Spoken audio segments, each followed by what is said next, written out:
Hello. Goosefat, what are you threatening me with? I see you there. One day I'll have it set up, I promise. But that's not today. This button. This one? Hello. I still don't get used to seeing myself in the camera. We'll go here. You can't stab me. Not with that little knife. Alright, we are here. Yesterday was off the chain. I had to fix some stuff off for my real life job. So it was too late. Wasn't going to get a good stream in. But today we're back. So instead of streaming, I actually just worked a little bit on some animations. Sorry, my throat. Essentially, Irakli, welcome to the stream. How's it going? What's happened is that I can't find an animation for free, so I was like, I just have to animate it myself. Now, I don't want to put a rig. I mean, it's rigged. I don't want to put like a control rig on this. It's just, it's too much, you know, for the project. So instead, I just animated it without IK or anything like that. It's very simple animations, basically. So to get everyone up to speed, we need shooting animations. I tried IK. I wasn't particularly satisfied with the results. And so the other option, obviously, is to hand animate things. So that's where we're at. And obviously, you can download animations from Mixamo, but they just weren't that good. They didn't mix with the idle animations that they had. I don't know, it just wasn't it. And so we've got this very quick animation. We'll see how it looks in engine. It's hard to say because obviously the weapon is just like pinned to that wrist. So the movement that the wrist makes is incredibly like influential on the way it looks. I don't have it in here. I should probably bring it in like for reference, but I didn't do that. So that's what I've done. I did the pistol, which is also like, how's becoming a full-time game dev doing? I don't think it's happening, guys. I don't think it's happening. I'm making the templates. They're not particularly profitable. Who would have thought that making templates for an open source game engine would be like not profitable? I should have stuck with Unity.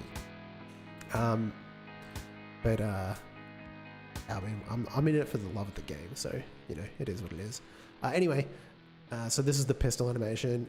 It looks pretty good. TTS now. One day, yeah. TTS. I don't know. I have to go like add like a component to OBS, and I don't know how to do that. It's kind of freaky. I don't know. I don't understand it, man. I'm too much of a boomer.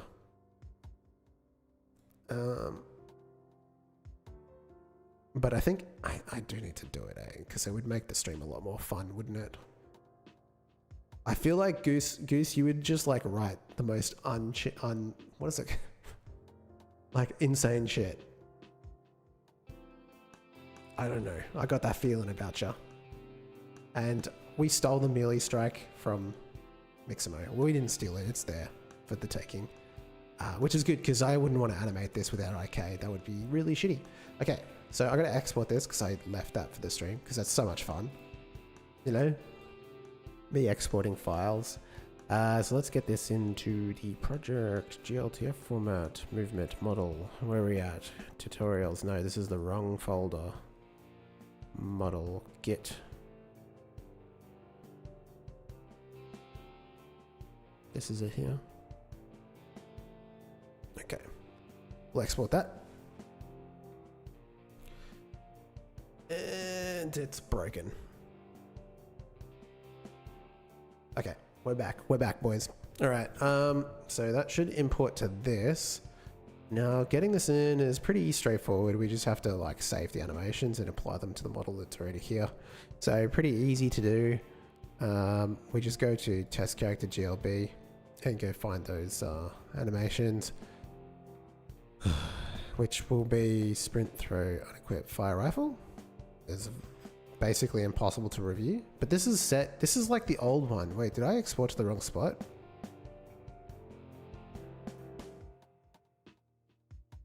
Or is it, did I name it the same thing? And now it's just going to be... Let me just find it.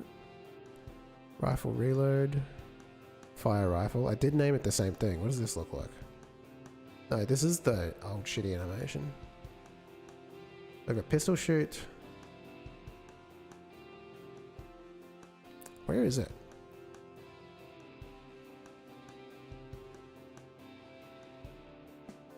Okay, I'm blind. Hang on a second. Rifle reload, rifle run, rifle, fire rifle. That's not it. We already established that. Pistol shoot, melee strike, melee run, melee idle, pistol run, pistol idle. Equip, unequip, sprint, idle, jump. Up, down, throw, rifle, reload, jump, run, right, back, forward. Okay, wait, hang on a second. Did I forget to like push it down? Shit.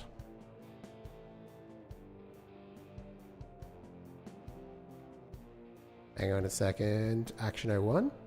Oh, that's it there. Okay, so I did forget to push it down. Oof. Rifle, shoot. And get rid of the fire rifle. Just remove that. Fire rifle, delete track. Okay, that should prevent any confusion. Posh plus brass brazier, then link. Push plus... I don't understand what you're saying. Let's go to GLTF, export, same location, that's fine. Alright, it crashes again. Oh, you guys, I totally like didn't do it properly. It's supposed to look like that. Anyway, close this, reopen this. Okay, let's see now. We should be looking for, we got pistol shoot, rifle shoot. Okay, great. Save to file enabled, keep custom track. Okay, it looks like it remembered them, melee strike, re-import. That works for me. F my phone dead on STT. Is your phone dying? So this is what a 3D game engine looks like. I mean, it is, yeah, I mean, it is a 3D game engine, yeah. It's not like the best one, but it is one. A little bit more complicated, maybe than the, what is it, like the engine you're using, Mario? I forget the name of it. With the blocks that you attach together. It's still I mean, to be honest, I don't think it's that different, but like recently about the development on Fruit Ninja. Oh yeah, I saw that guy made like a whole video, right? Okay, so we have to go to the animation player and we just go to manage animations and we press this button here. We go, it triggered an urge for me to start a game company for like the 5th time. I mean, what is a company at the end of the day? You know, like a company is just an individual. So like you are a company if you behave as such. I can do 10 TTS. No, Goose Fat, I'm going to make it cost like 5,000 channel points. You get one at best.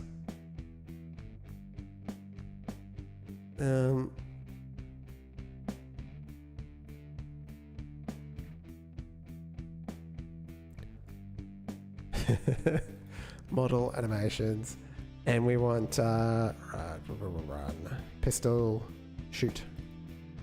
Some of the animations were already added to the library. Oh, okay. Oh, I wonder if that's going to cause an issue because it's got the same name. Some of the animations are already okay. They're already here. Rifle shoot. Okay, well let's have a look. It doesn't do anything. Whee. I haven't updated it yet, but I added the very basic tutorial. Oh, nice. Yeah, that's helpful because that game was complicated, but good.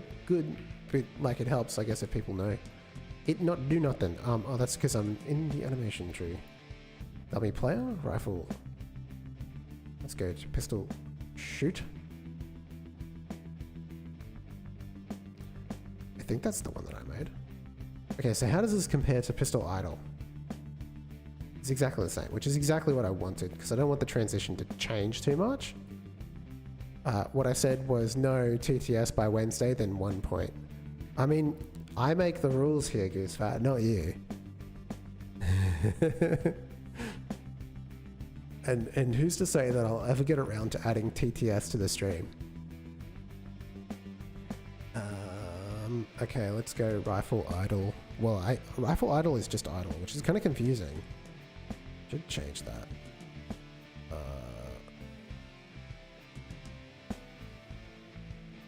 Throw.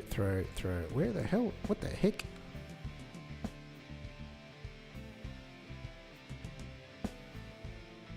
Jump idle? What's it called? I can't see it. Maybe there's no scroll on the list. Anyway, animation tree. So essentially, we're going to have rifle shoot, pistol shoot. So this should just work then, in theory, without me having to change too much because I just updated the animations. Let's see if this is going. Give it a run. Okay, that one doesn't do anything. That does though, and that looks okay. There probably needs to be like some backwards motion, but it's a lot better than what it was, to be honest. Okay, so let's have a look at animation tree, rifle shoot. It's because I changed the name, right? Pistol shoot. Rifle shoot. Rifle. And then change this to rifle. And then fire that. Okay, that doesn't do anything. Hang on a second. Okay, despite being a game dev for years, mostly due to what program I use, I still have a few weaknesses. Yeah, I mean, listen, it's not that much different. Like, I started with RPG Maker, and that has a pretty, like you don't have to code. And I was just doing, like, event-based stuff. And then, I mean, I quit for a really long time. So I was doing that basically when I was a teenager. And then I stopped doing it when I went to, like, university. And I didn't come back to it until I had finished my master's degree. So that was, like, a 6-year gap. And then when I came back to it, I basically went straight into the world of like actually programming. But like at the end of the day, understanding like conditional and like Boolean, like true, false, and like if and then, you know, you've got a fair amount of understanding that you can already jump off of that you don't need to relearn. It's just mostly learning the syntax. And once you learn the syntax, everything just gets easier. Rifle shoot. Okay, what? There is something here. Okay, well, rifle shoot versus rifle shoot. What?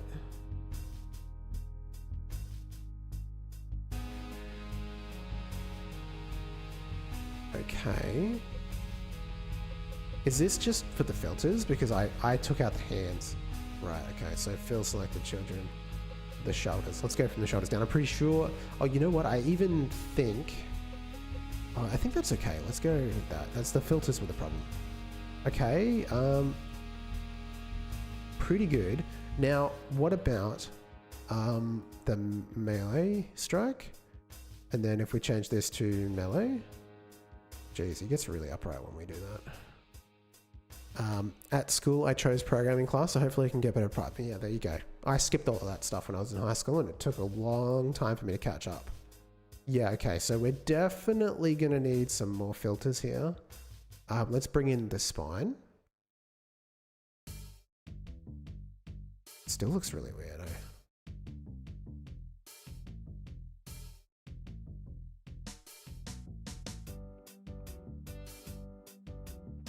Maybe we don't want the head. Like, we actually don't want it to move the head. Take those off. It still looks really weird. Maybe it'll look okay once I actually implement it. I have a hard time understanding exactly what this is going to look like. Yeah, you know what it is about. You're on your way, man. Don't worry. You got this. Yes, I'm sure it'll be fine. We'll see. But rifle, and we go back to the rifle stance, and then fire that. Okay, well, I mean, we're pretty much there. I'm just scrolling through my itch page and so many games I want to send to the next game stream. Man, you've made a lot of games. That's pretty cool. I want bits, but I want to save. Yeah, I mean, we'll make it channel points, Goosefat. Like, I don't think...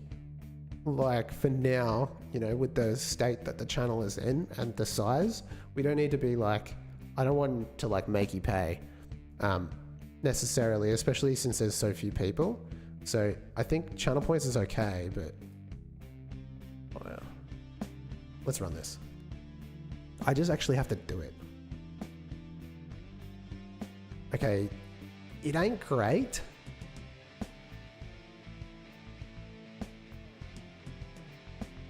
It's weird being the only one talking on YouTube. You know, it's just chat. It depends. Sometimes it's more active and not. You know what I'm saying? It just, it has its ups and downs. You just have to roll with it. Oops. Closed the thing. Normally we have way more on YouTube than we do on Twitch. But today it seems like it's pretty even. I forgot to actually start my monitor. Hey, where am I? Welcome to the stream.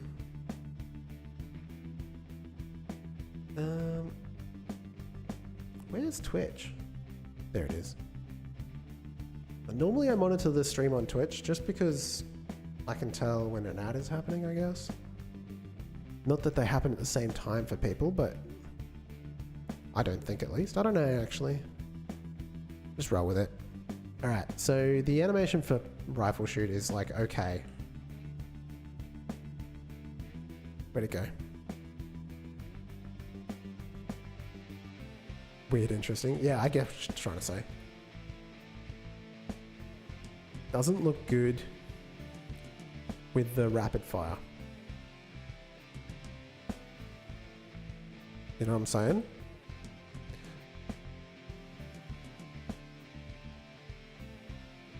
I feel like there needs to be more backwards momentum to it.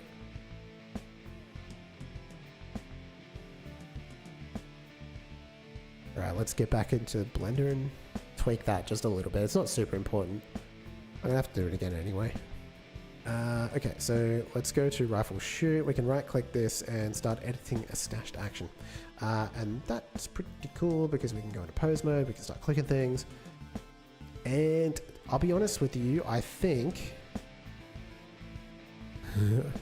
look like actually put that properly. One of the things I find mildly interesting is people probably have multiple interests you don't know about. Yeah, I mean, we've all got lives, right? We're just sort of like characters on the internet. Even the people in chat, it's like there's just an aspect of yourself, but like people are really complicated. Okay, so I feel like in order to, the problem is it doesn't have a rig, so it doesn't have IK, but like if I think about, hang on a second, if I think about like how this moves back, it's got to go like this, right? Like that's what it's going to be. So I have to try and like emulate that. It's kind of hard. I'm a game dev, but I also like board games, observing animals, try to write novels and make ARPGs. So you're a creative guy. And that's pretty cool. All right, where's this? Your villain ideas. So I think this would rotate like inwards. We have to try and keep a line though. Like, see how this started here? We kind of wanted to keep it in mostly the same spot. So here we're going back, but I think we need to go further back. And we also, I don't really like how high it goes up. It feels like a little bit too much. So we probably want to just bring that down a little bit. Let's just key that in. And then bring that down again. Wrong button, I'm pressing the wrong button. Why not triangle? And then key that in. All right, so now I think if I rotate down like this and then up like this, we're gonna have, I'll key them both in.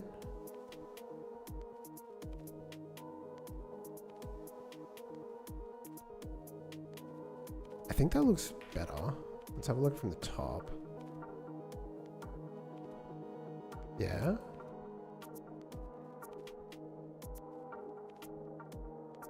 Serious question. How do you deal with Does it even, oh yeah, it doesn't read very well on that screen.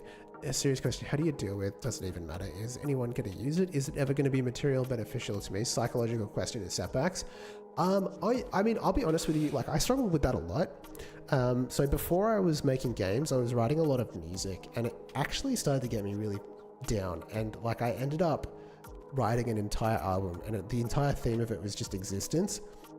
Because at the end of the day, like no one was going to listen to the music, and it was like, it is like a mark of who you are, or like creativity, at least in my mind, is the only thing that really exists beyond your lifetime, right?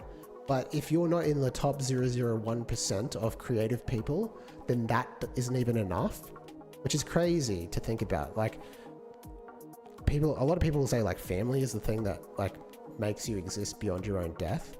But in reality, I don't even know the name of my great-grandparents, right? Like I don't know who they are and I never met them. So realistically, if you think about who we remember, it's like creative people like Beethoven or whatever, for example, like people who existed, and you know, like 500 years ago, but we still listen to their music or whatever. Like that is the only thing that stands the test of time, and then probably great inventions. And so like that is the ultimate test of existence. But if you're not in the top 0.001%, or even probably 0.001%, like that doesn't even matter either. So how do I deal with it? It's kind of hard. I don't think I do. You know? But you just sort of have to accept that you need to love what you do. And so if you do like what you do, then it doesn't matter if people use it or not. And I think if you really accept the fact that a lot of people won't see what you do, then you can let yourself create what you want to create and not try to do anything. What I like to try and do is try not to put so much effort in. Just let go of the feeling that it needs to be perfect, or it needs to be like absolutely 100% well thought out, and just do, right? And if it's not good, that's fine. Because at the end of the day, maybe only 100 people are going to use it or see it or whatever. As long as you had fun making it. To learn, but after that is the difficulty. Yeah. I can do it. To learn, but what after that is the difficulty part. Yeah, it's difficult. I'm glad you like the answer. I'm not sure it's very helpful.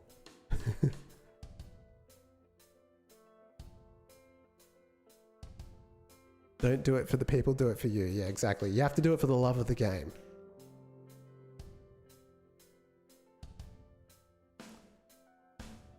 Normally I shift. So like I was making a lot of videos and I was spending a lot of time worrying about like what people thought about them and the reaction to them. And if they, like, I got very caught up in the performance. Like I was like, you know, like I'm close to breaking through this ceiling. I'm starting to get sponsors. I need to get like more and more views every single time I make a video. And then like to the point where the more of the focus was on trying to create something that people would like versus something that I'm happy to create. And so like I had to ease off that, and obviously I switched to streaming because it's a little bit more relaxed. So yeah, like when I find myself in those situations where I'm thinking more about whether or not people will even want to see it, use it, respond to it or whatever, I feel like that's the signal to sort of step off the gas, because you're getting too in your head about it. I don't know. Stop editing, tweaked action, okay. Let's see how that looks. I don't pay much attention to the views, but I pay a lot of attention to the comments. Yeah, the comments were were getting to me, because I was getting a lot of people correcting me in my tutorial videos, and even in the non-tutorial videos, like the edutainment, I call it, like the resource video, which is not really a tutorial. It's more just meant to be like interesting. And I was just like, I can't handle the criticism. I prefer one comment over to 100 views. Comments are the true measure. You know what I'm saying? If you have like interaction like that, then for sure you're like doing better. Even if you are only getting like a couple 100 views, if you've got people talking to you in the comments, that's really helpful. And especially if they come back, you know? Godot died. Come back, Godot.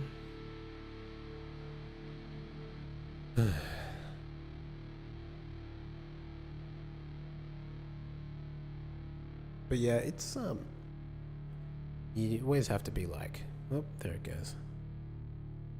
Always working on that. It's one of the, I think at the same time, I guess like you have to understand a little bit about marketing these days. I still don't really fully grasp it because I see people like get traction for like some low effort thing. I think the thing is like, yeah, if you think about it too much, and this is more like in terms of like YouTube, social media, like getting traction on social media seems so strange. Like, how do you even get people to like see what you make? For some reason, my number pad's not working. And so it turns into like this weird thing. Come on. If you're looking into a YouTube career, then you should pay for ads and collaboration because the difficulty is the initial barrier. Yeah, for sure. I don't know why it's not working. Okay, someone just like, what the heck? ASCII FBX files are not supported. What are you putting in chat, man? Yeah, first 1,000's pretty hard. I actually think the harder part about YouTube is getting the watch hours. I got 1,000 subscribers pretty early on. Like within the first year of YouTube, I had 1,000 subscribers, but I did not have the watch time.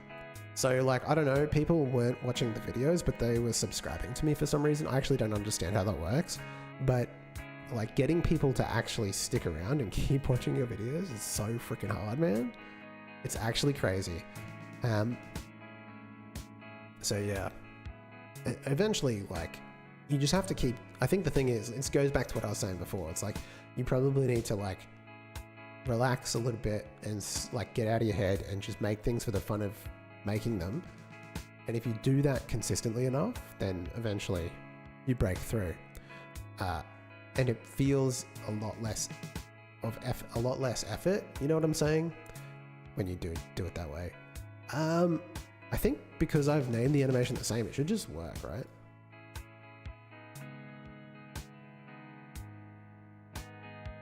Good enough.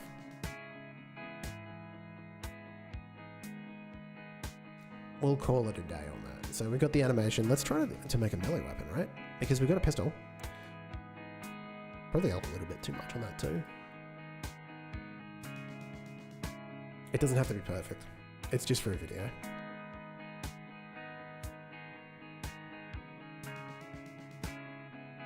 In fact, I really don't like it that much, but whatever. Okay, so melee weapon. We've got everything in place to create one. It's just a matter of actually putting it into action, and I need a melee weapon. So let's go find a melee weapon and make it happen. I need like a baseball bat or something, strike-wise. Let's have a look at the player. Test character, actually, you go here. Animation tree, and if we change the top half, oh man, the tree is crazy. So basically, we've got the weapon state. We go to melee, and he'll take a melee pose, right? So it's more like a straight weapon. Maybe a cricket bat, because Australia. You know what I'm saying? Let's go find a cricket. Move into viral. Game dev is not viral unless it's like Danny, which is Gen Z humor. Yeah, it's really difficult to like capture that market. I tried with the shorts, but it's just exhausting to make that kind of content. You know what I'm saying? Yeah, I think the trick is like if you're older like me, then you should hire like a Gen Z editor to make all your like content, or to make all your clips, right? Like when you're live streaming, you just get someone to turn the clips into something. But because they've got that like Gen Z lens, they can sort of like frame you in a more humorous way. FBX is 50-50. I don't know what you're talking about, Goosefat. Why would you even use FBX? It's such a dated. It's just bad. What am I looking for? I'm looking for Brave. Where should I get a cricket bat from?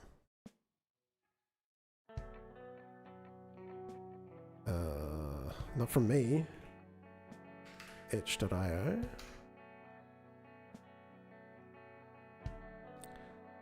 Assets.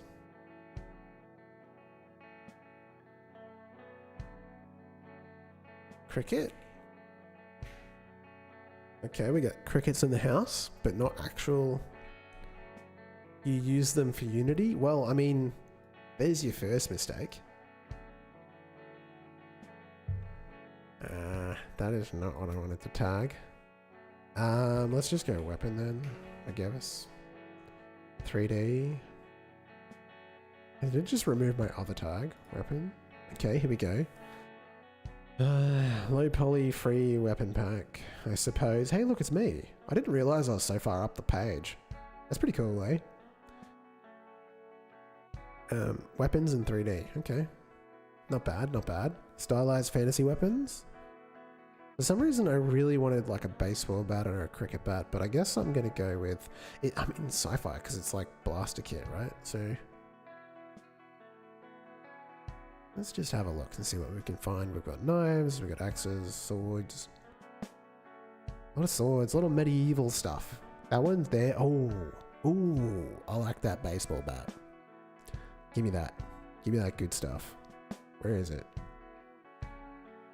There. That looks cool.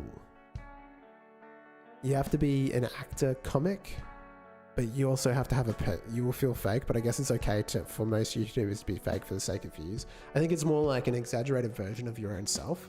Like, I'm who I am, but it's like, I don't know, maybe like when I first started streaming, I was more conscious of it. But definitely, it's like, the easiest thing is to just be yourself. But like, if you sense a moment, which is really hard to do, like to know when there's a moment, to like go for it. Like if you have a story or if you've got a thing, like if someone says something, try to like really tap into that. I probably don't do the best job of it. Like I think, like say for example, if you, like when you asked me about like what to do, I forget even the question, and I went on that like rant about like existence or whatever. That is a genuine story. Like I genuinely feel that way, but like knowing to share that is the hard part, I guess. Like if you like remember something, you have to like try to like process it. I don't know. I would say that I'm not even that good, but like, you know, that is in theory how I think it should be. You know, you try to like tap into that. Godot needs a paid asset store, will help the engine in the community. Yeah, 100%. I agree with that. Yeah, like, I think having a paid asset store, to like deviate to a completely different subject, like Godot with a paid asset store just like completely skyrockets, I think. Like beyond a shadow of a doubt, I think it would put it like at the top of all the other game engines. Like immediately. Because not only is there like a market, right? Like, so it'll bring in people that want to just create assets like me, and then it will, and like all the people that were doing that for Unity will immediately come over, and then everybody else that was sort of like on the fence with Godot will come in to like start using Godot because they know that they can get support from that. And then realistically, the only people that will use Unity are like professional studios.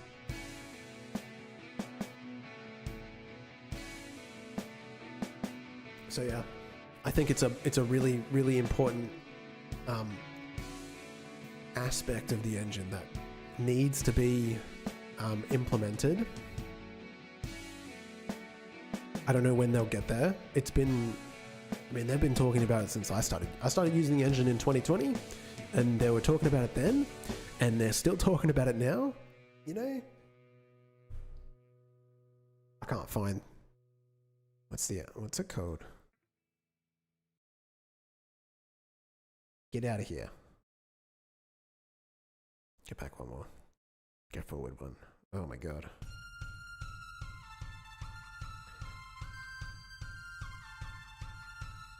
It's a baseball bat, right? Nail bat. Oh, that's what he called it. We should get a team, make a fork, and a better version of Godot. Aren't they already doing that? After all that drama? I'm in their Discord. I'm lurking.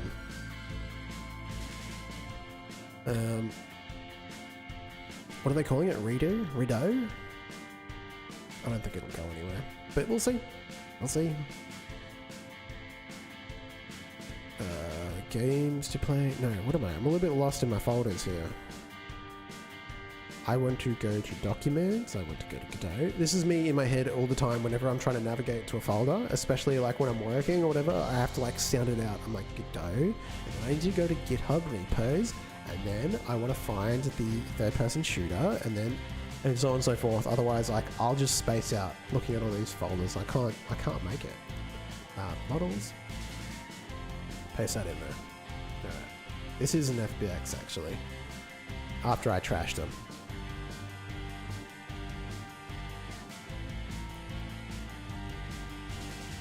Yeah, we'll see with the fork if it actually does anything. It's one of those things like, you know, like even if the origins of the fork are a bit dubious, it's always good to have like competition and progress. So I'm not necessarily against it, even if I disagree with the reasons that it started. If that makes sense. Itch has free assets. Yeah, I just got this one from Itch. Weapon manager. Okay, wait, let's focus. Models. Nailed that. All right. Okay. Now I need to create a scene, right? I've got all these scenes for like weapons, like pistol. We need to have bullet point. Ooh, this is gonna be interesting. Okay, so we need to create. It has a script too. What's it called? Rig weapon. Okay. It's just a node. We could call this one bat. And then we bring in the nail bat, right? Ooh, it's small. I wasn't expecting that. Delete this node.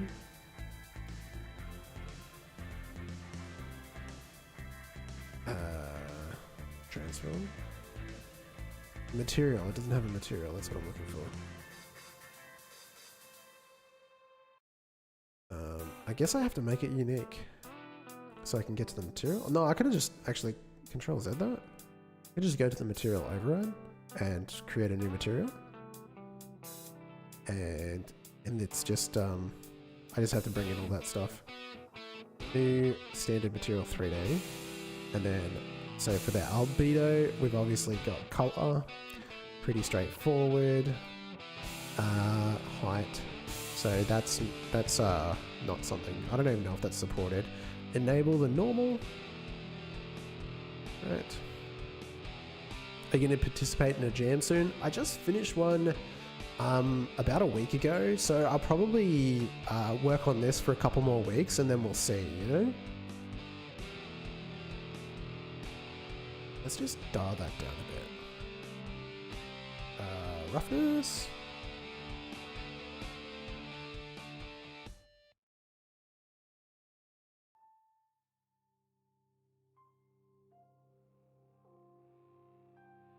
And then metallic. It's like giving me an error every single time. Detected as used in 3D. Enable map generation. Okay, I think that just hit the microphone cable. It's always dangerous when you do that.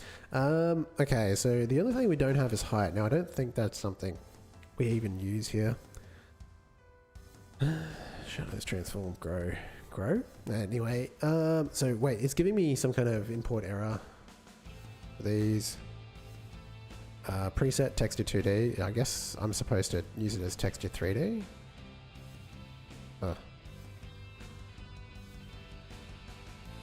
Have you got any experience with Unreal Engine? A little bit. No, it doesn't want to use it for that anymore.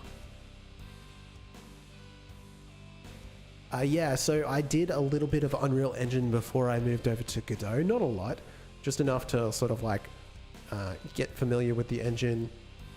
And what does it say? Used in 3D. Enable map generation. So like I did a little bit of C++ and I did a little bit of Blueprint, played around with the terrain, made a couple of small projects with a course, and that was about it, you know. So not too much, but enough to like sort of be a little bit familiar with it.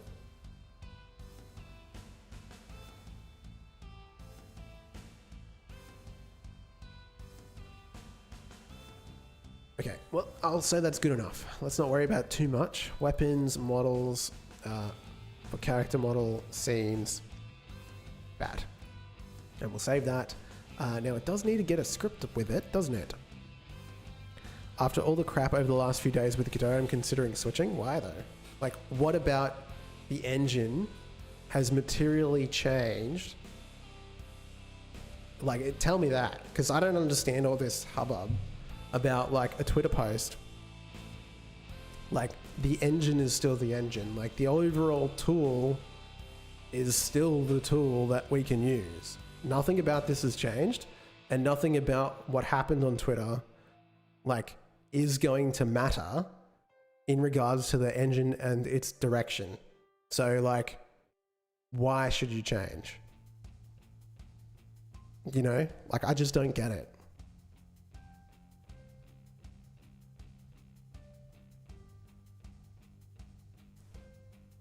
But hey, maybe I'm not seeing it clearly. Rig weapon. The posts weren't bad. No, the posts were fine. I think the problem is the banning, right? Like the over the top banning. But like even then, like I have a hard time even caring about that because it's the internet, bro. It's like you're gonna get banned sometimes. It's not to me. Like it's. I mean, maybe it's me. Like maybe it's because I'm a little bit older. I mean, a lot of these guys are old too. But like 100%. The thing is, I do not want to feel like I'm engaging with a political bunch. I just want to learn an engine. Well, that's fine. I mean, just turn Twitter off. You know what I'm saying?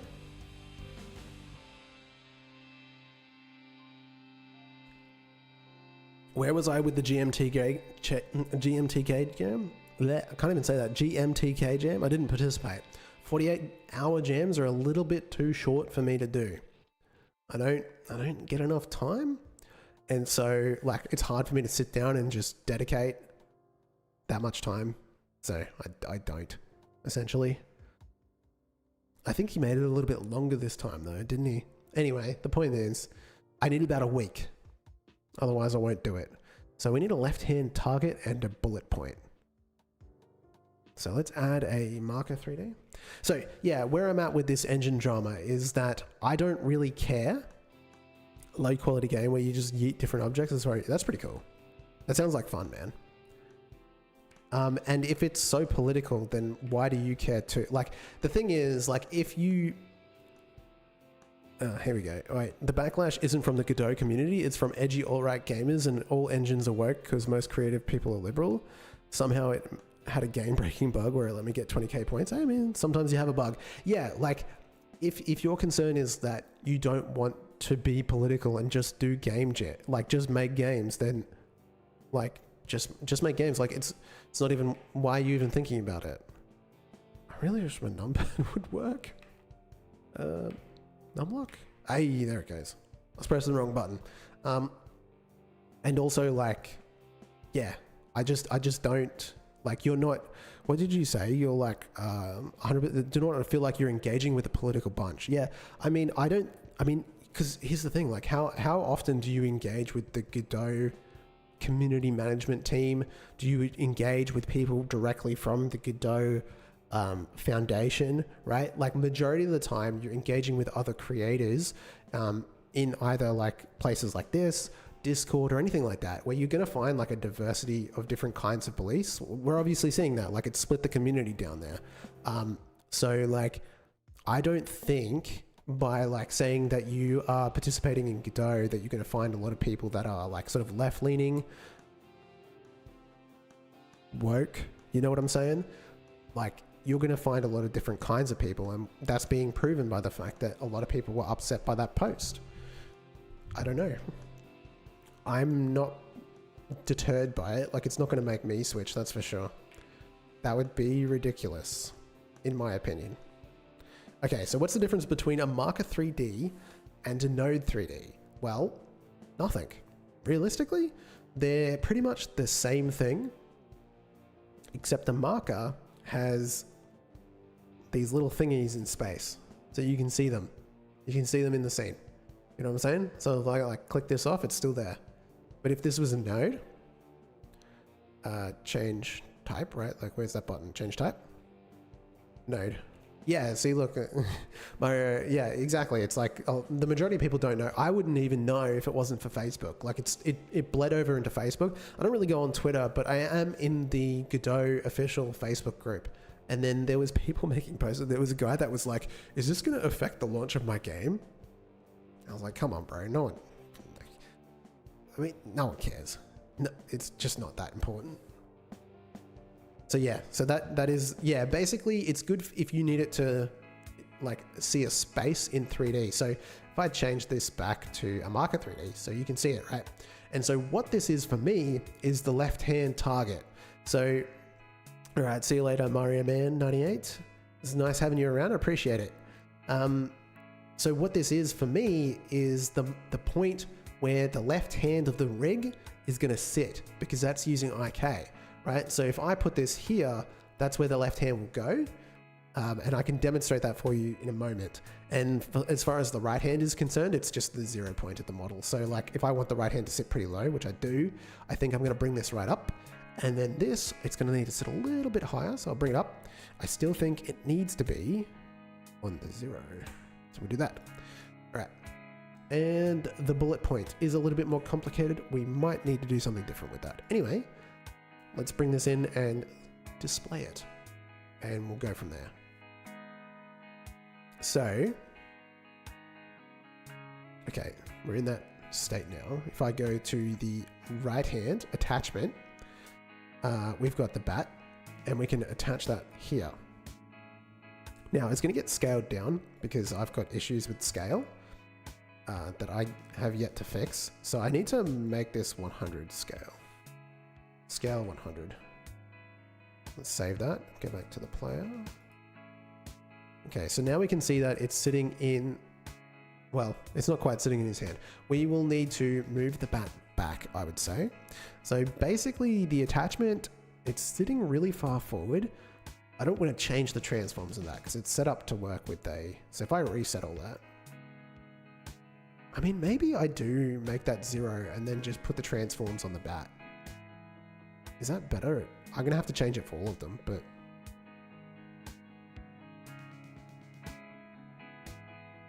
basically, we just need to position this in a place where we're happy with it. Right? You would probably hold it pretty close to the base. I mean, bunk sound. Bunk. Alright, so that's pretty good. What we can do is we can come to this and go to the transform and copy the value, go back to the bat, and we'll put this on the mesh rather than the actual bat. Or actually, does it matter? I don't think it does. Was there a sound? I can't hear anything. The music's pretty loud, eh? I don't know. Okay, let's just put the transforms here.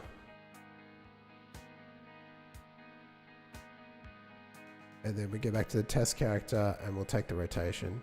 Copy value. I've changed my mind again. I'm gonna actually put this on the mesh. Paste value. Copy value. Paste value.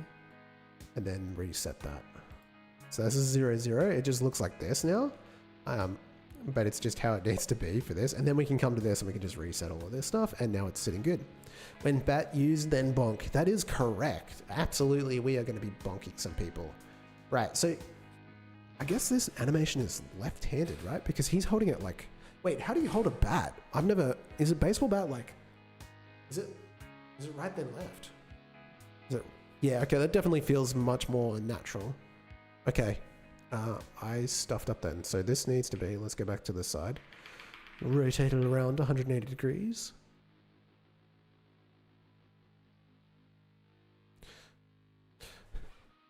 Have you researched how skins and 3D customization work? There's a quick video by Garbage that will give you an idea. Skins?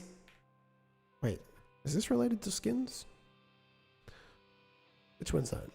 Garbage is the goat.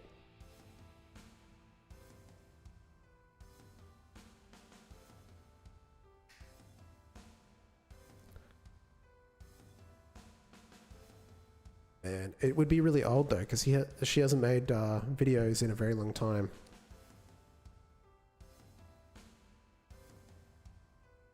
Bum, bum, bum.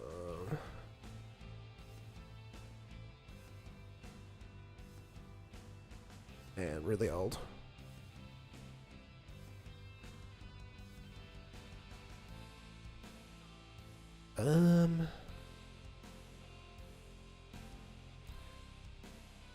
Godot 4, jittery, sellout, damage.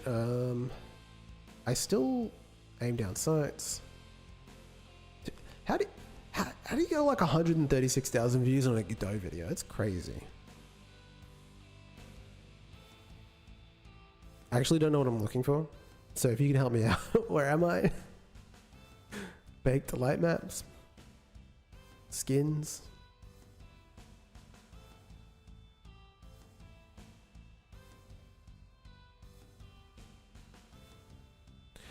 I don't know. Actually, I'm gonna go back to this because I actually have a fair idea of what I'm doing.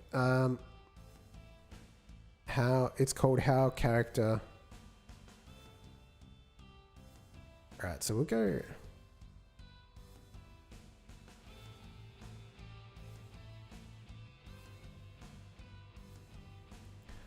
All right, I fucked up. It was 10 months ago? Okay. I went back way too far.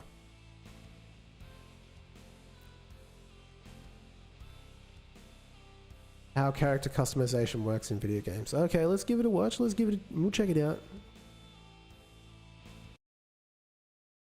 I will stab if no TTS. Well, hey everyone, Garbage here. You know, a lot of video games give you the ability to create characters that can be customized to look the way that you want. And today I want to show you how that works. So first, let's talk about the thing that I find most interesting, which is customizing the character's face and body shape. In games, there are two main ways that a 3D model can be manipulated to change shape. The first way is through the use of an armature, in which you have a 3D model rigged to a set of bones that control portions of the mesh. This is great for general animation and anything that requires a lot of movement because the armature... Well, I guess like with a lot of that stuff is mesh deforms, right? In terms of like making a character appear different. Armature can manipulate large sections of the 3D model very quickly and efficiently. The other way is by manipulating the individual vertices of the mesh through the use of something called blend shapes or shape keys. This is a way to change the shape of a 3D model without the use of an armature, and oftentimes it's used for things that require a lot of fine detail like facial expressions and talking animations. It's not nearly as efficient for working with large areas or for full body movements, but it can be done. When assigning blend shapes to a 3D model, you first need to start with an Dude, that is one shiny boy. Modified mesh that serves as your baseline. This is the model's default appearance. Then, using various 3D sculpting tools, the mesh is modified in whatever way the artist sees fit, and that new appearance is marked as a blend shape. Once the model is exported, it contains the data for both the default and modified versions of the mesh, which can be smoothly blended together to create a number of in-between shapes as well. What's even better is that a model can contain multiple different blend shapes that can also be blended with each other, creating a nearly infinite number of variations that work seamlessly with pre-existing armature. Those are some thick knees, bro. Animations. This is especially useful for games that allow you to choose from multiple different body and face types for your character, because there doesn't need to be a brand new model for every possible variation. But what about clothing and accessories? Usually character creation involves more than just changing the shape of your character's body.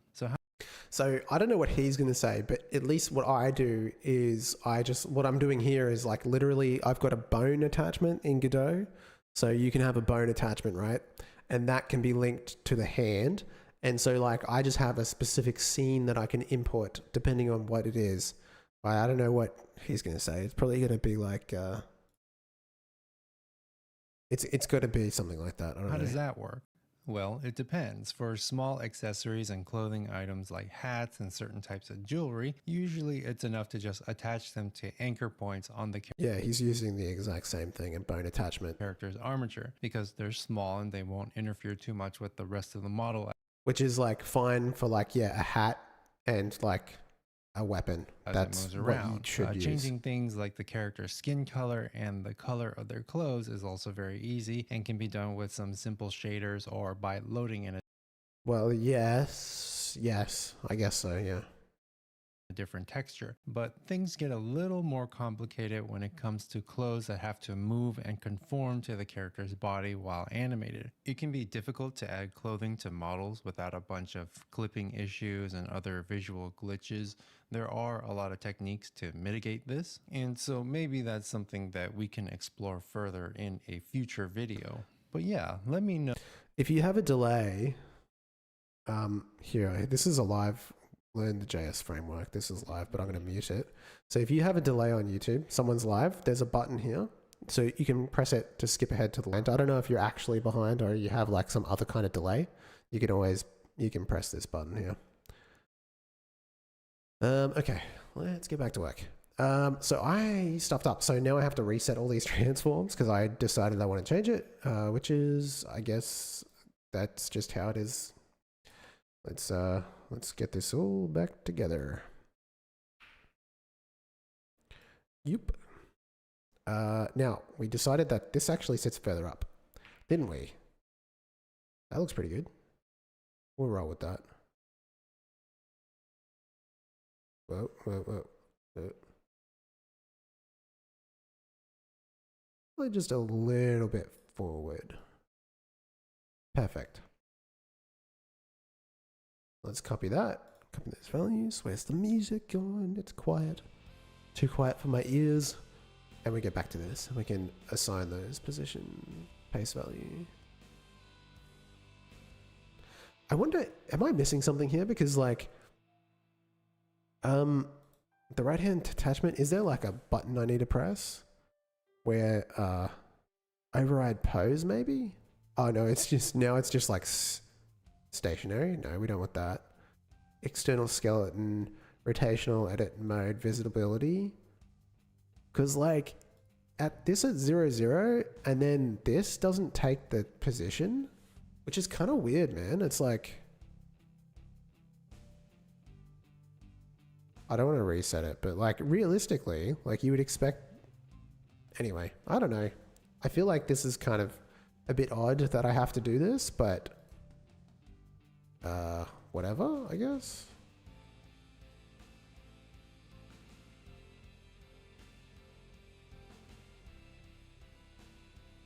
Just wondering, do you know a lot about game design, or are you a lore of a programmer? I would say that I'm definitely more in the programming space, more of a programmer than I am someone that knows game design. I'm not actually a very good game designer. It's something that I do need to work on. So yeah, there's definitely aspects of that that need to be improved for me, and that can just be by making games. I would say I just need to make more games. This is why I make templates. Wait, free cam in the editor? Yeah, dude. So basically you just press the right click, and then you can free cam, and the scroll button speeds it up, slows it down. So you can free cam. It's pretty cool. I forget that it's there sometimes. Anyway, we were trying to, like, before all of this, I watched a lot of game design videos and have made a lot of small games. Yeah, I think that's the way to go. Like, well, I mean, I played that card game of yours on the weekend, Mario, and it was a very engaging game. Like, you know, better than something that I could make in terms of like engagement and what's it, like complexity, but also still simple, if you know what I mean. Like, I could not create that, but I can make a 3D character controller that can hold a bat and also hold a weapon at the same time without being like, you know, like I could do this. This is no problems. That make me make a game. But that comes with practice. I probably need to do more research into that. Okay, so let's make this editable. Forget the button to press. Fan game of the most game design was already done. I mean, I don't know. Plants vs. Zombies isn't like that, is it? Original games are the hardest, yeah, for sure. I mostly just like copy game ideas. Like I copied, I did the last game I made, obviously before the one. So 2 games ago, I made like a combination of Vampire Survivors and Left 4 Dead. It was pretty bad, I would say. Where's the editable children button? I can't find it. Editable children. There's a game called Plants vs. Zombie Heroes. Oh, okay. I've just never heard of it. Right. Okay, so left-hand IK. Let's see how this goes. We assign that to marker 3D here, and then we play. And, oh, it's in the same spot. I need to move that down. So I'm going to rename this as well, left-hand. My fan game was based off that. GooseFat has posted gooses. It's an official game. Okay. And so this now needs to be here and here.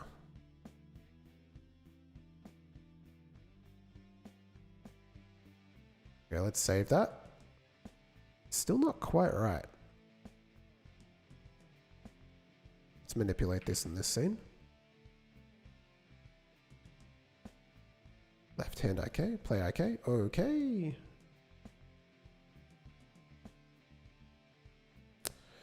Right. The rotation. It's like good, but not really. Like input delay, okay. Something annoying about online games for me is, as an Australian as well, is that sometimes I can't find other players if there's usually tons of lag. Like input delay. I mean, yeah, I totally can appreciate that. When I like to play a lot of MMOs, and back in the day, it used to be impossible to get like an Australian server, and it was like always so miserable playing those games. Like I remember getting into Star Wars Online or whatever it's called. I forget. SWTOR.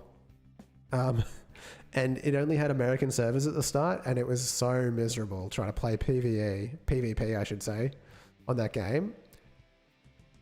Maybe Minecraft.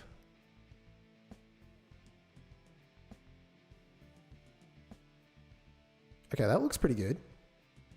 Right, this looks pretty good. So let's just translate that. Pace value.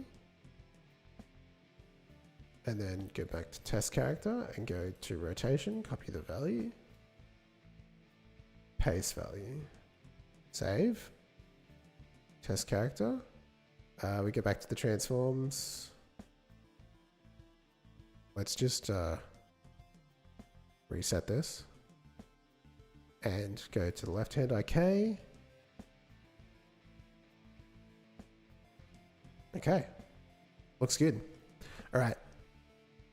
When I reach a point in a game when it feels really easy to just add a bunch of content without much programming. Yeah, that's always a nice spot. That's what I like to do, these like templates, because it's like, here's something where you could just make a game now. Not that it's hard for people, I think, to jump off to that point, but I like to make them, so I do. In a card game, most of the cards use the same code as the other cards, but modified a bit. Yeah, exactly.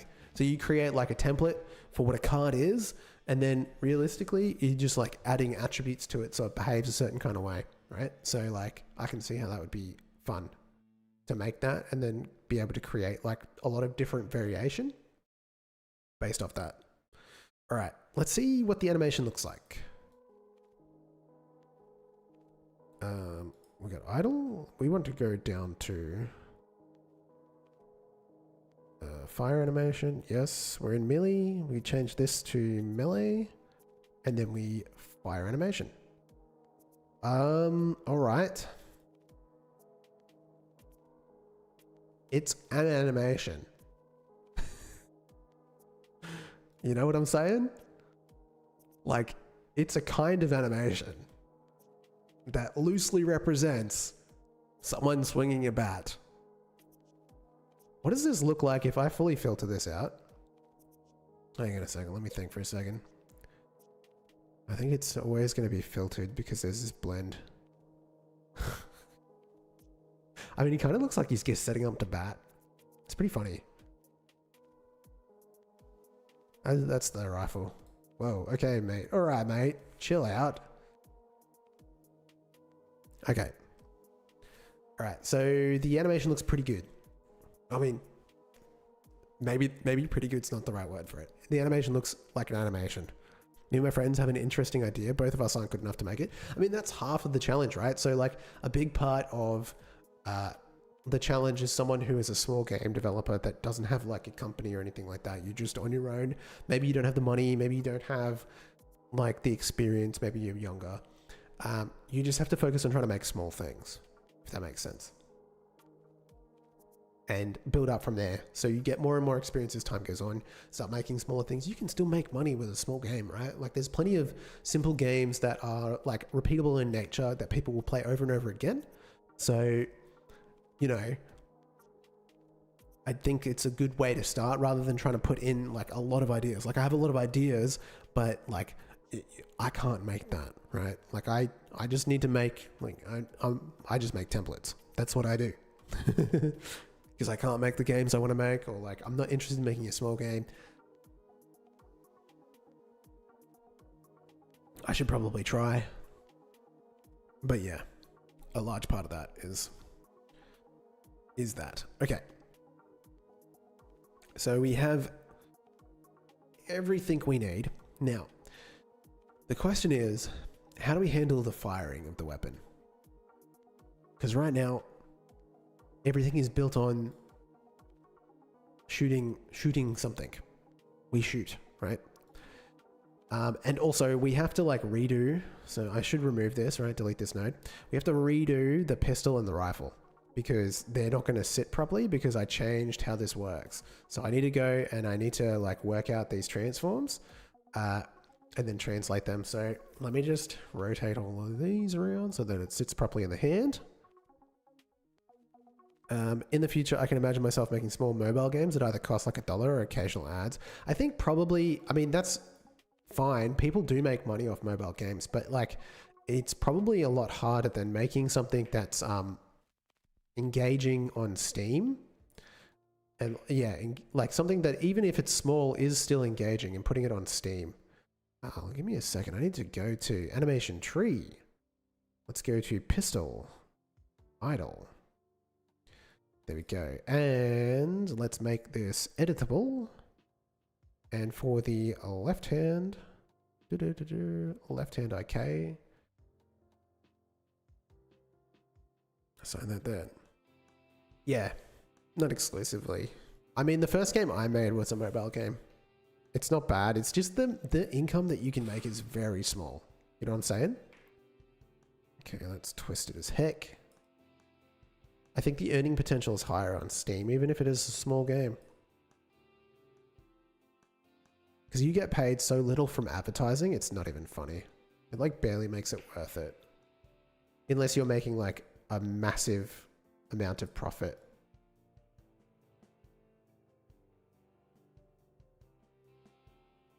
Oh, this is position. I need to...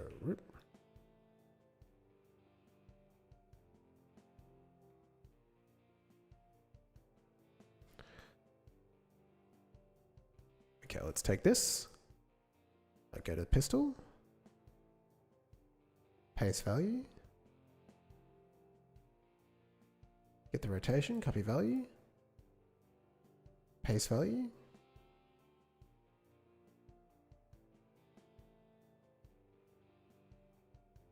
Is in all sorts.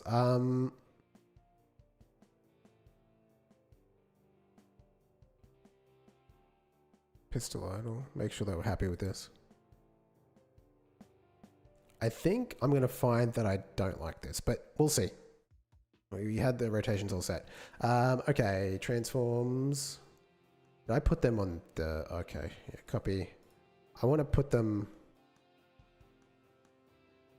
No, that's correct. It's blasted N2. Yeah, that works. We've got the test character. We should reset these. So make this no longer editable. Okay. It's sitting in place. I wish more people did playing viewer games. Can never find a stream of people doing it. It's pretty rare, I would say. Like it's uncommon to find people doing that kind of stuff. That's why I do it. Can often find. I do it only once a month as well because like I think it is pretty niche and also like, I don't know, like, but like if you were a big game creator page, like you could easily get a lot of engagement doing that. There would be too many games for you to play. That's for sure. Okay, we're happy with that. Let's delete it. And let's bring in the rifle. That's not the right one. Rifle, can we put this here? Okay. Editable children. Let's start messing around with the transform on this. I don't understand, like why it's like this.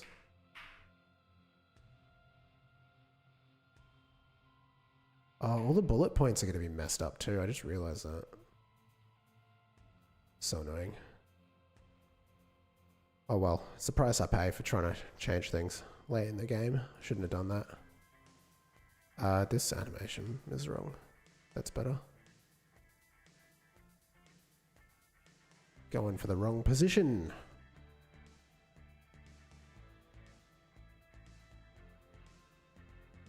I have a game that used to be my biggest game, probably second now, but I had to stop completely because the code was really bad. I started the project when I was only using lists.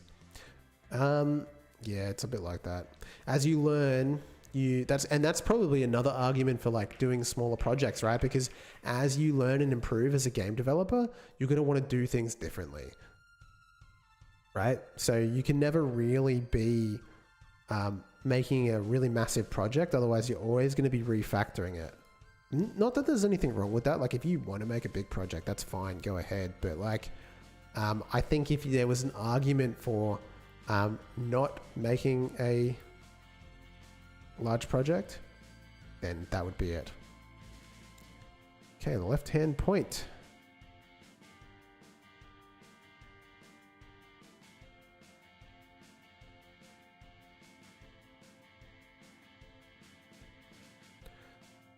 Again, this is always something I want to code differently. Yeah, it's a bit like that.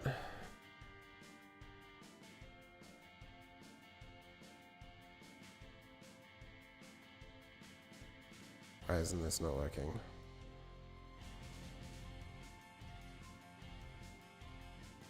How did this end up like this versus the pistol was fine? I don't understand.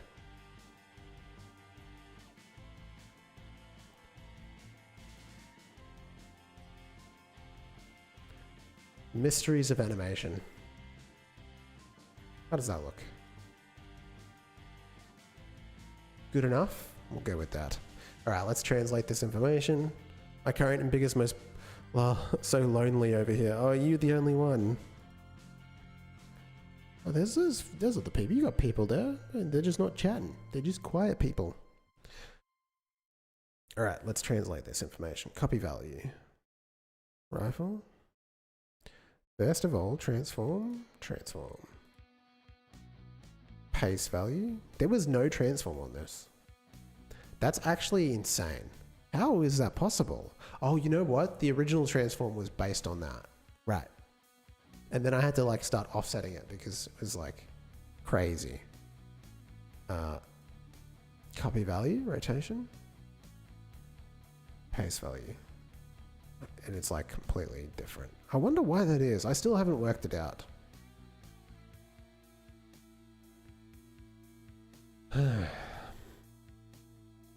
Left hand. Right. Oh shit.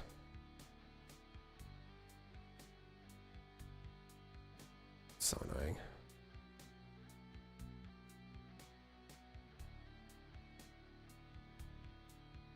Fuck. Oh no, I'm gonna have to redo everything.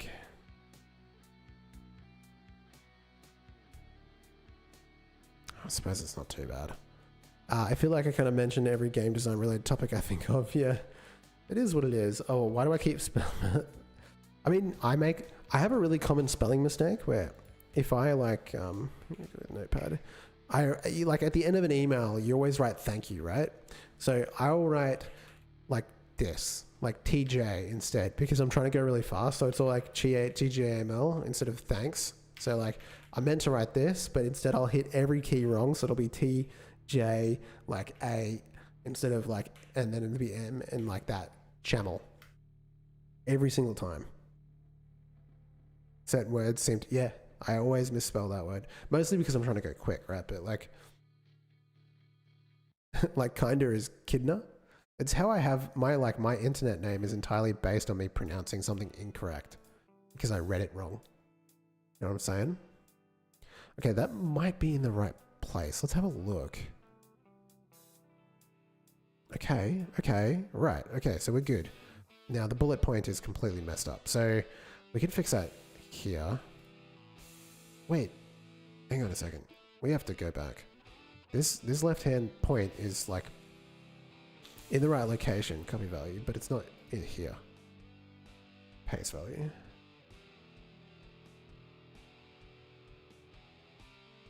Copy value. Paste value. Alright. My nose is really itchy. I have no idea.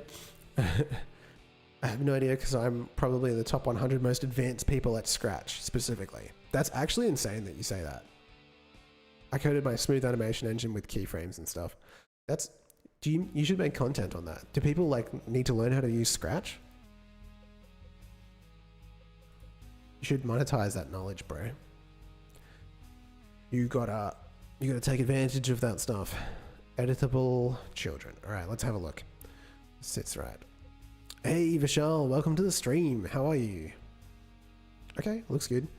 Okay, so we're happy with all the positions of the weapons. Let's play this and just make sure. Let's just delete this. Oh, you have a Scratch YouTube channel, but I don't have a lot of ideas. Yeah, I struggle with that too. Okay, Malik, hello there. I'm currently making an FPS game on my own modified Godot engine. That's cool, dude. But I don't know how to suppose attach a weapon to the arms, or what method should I use? Because I was moving from Unreal. Mitchy Wormy. Okay, so the weapon position looks really weird. Let's go to pistol.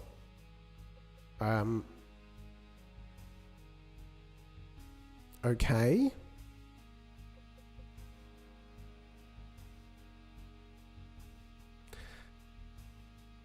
Right, okay.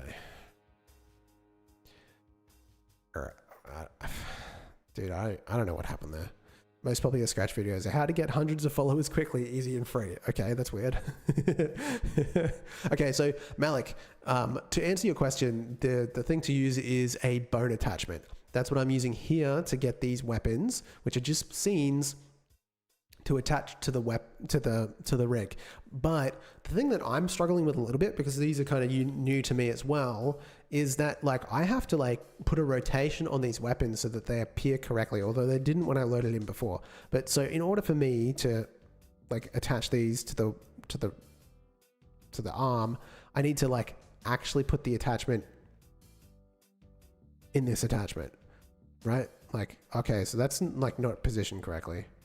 100%. Oh, okay, Mario, no worries. Thanks for hanging out.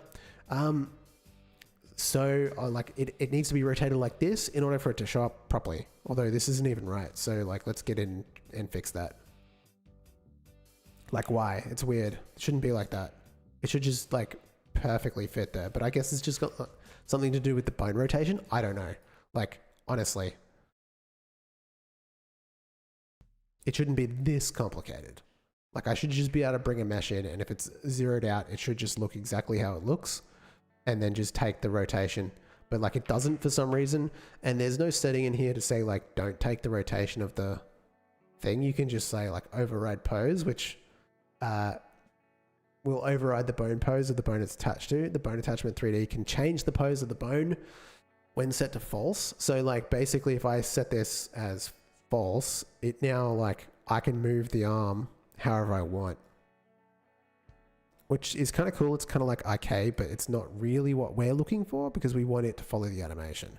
Yeah, that's the same issue I had. I don't know why it's like this. Like, it really should be like, if this is zeroed out, it should just appear like normal, but it doesn't.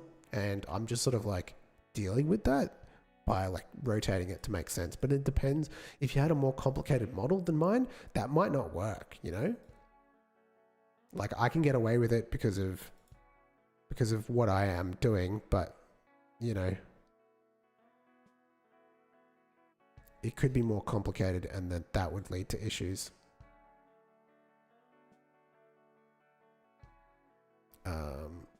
At this left-hand point. Oh my god. Why does this always happen? There should be a child of this blast. It'd be making adjustments a lot easier.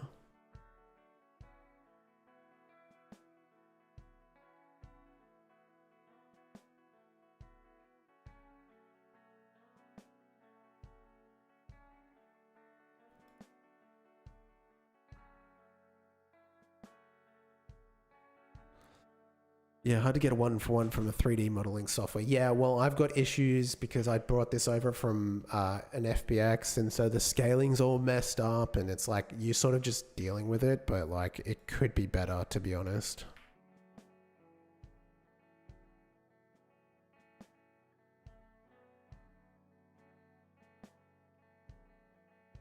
Like position that there, and also the weapon is not in the right spot, so let's just move this back.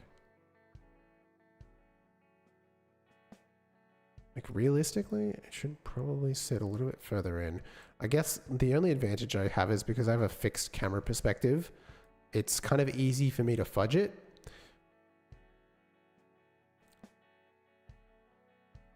But it's not going to be the same for everybody. So you just sort of have to, like, I hate this part of 3D where you sort of have to just sort of figure out what works. It's really fiddly. I don't know if it's like this for other engines, to be honest. But it is like this for Godot, and it's just, you have to deal with it, you know? It's gotten a lot better. When I first started, it was like not even a question. It was like, you can't do 3D with this engine. Like back in 2020, like it's like, yeah, it does 3D, but like maybe you should not make a 3D game with it. You know what I'm saying? It was pretty wild back then. We go to test character. Copy value. Paste value. You know, it's almost like at the 0, 0 origin, but facing upwards for some reason. And let's grab the left-hand target. Copy position. Paste value. I don't know if I changed the rotation on that, but I will copy it over anyway.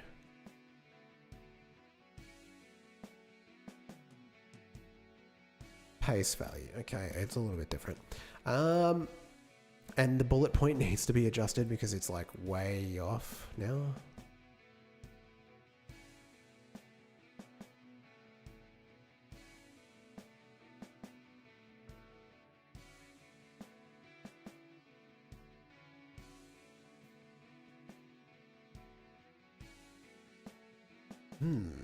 All right, let's run it.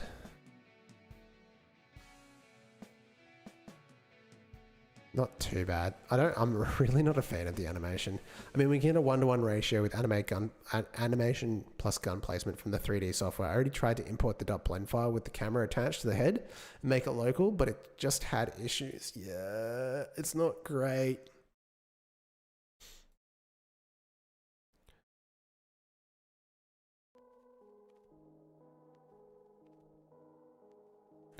The position of that needs to like be way further forward for some reason. Again. Still looks really weird, eh? How much further forward does it need to be? Like the bullet's just that big.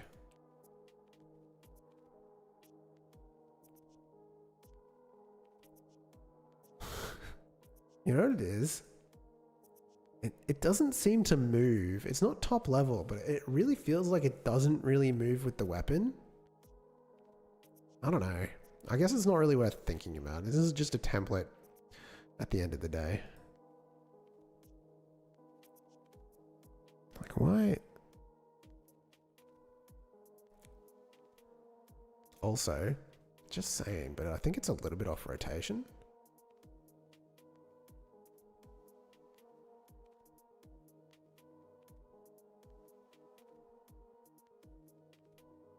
We're getting way distracted here because I really need to be trying to make a melee weapon. Whoa, okay, that completely changed it. What the fuck?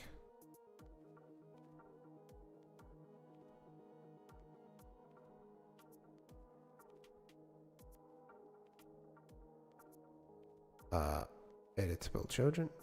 No. Uneditable? Okay. Editable children? Oh, you know what I'm doing wrong? I'm gonna make this editable, not editable, and then make it editable again. And now, this transform should be the same, right? Like if I rotate that and then move it in, like...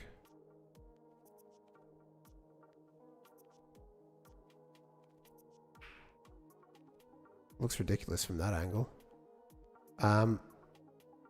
It looks good enough from here, but copy value,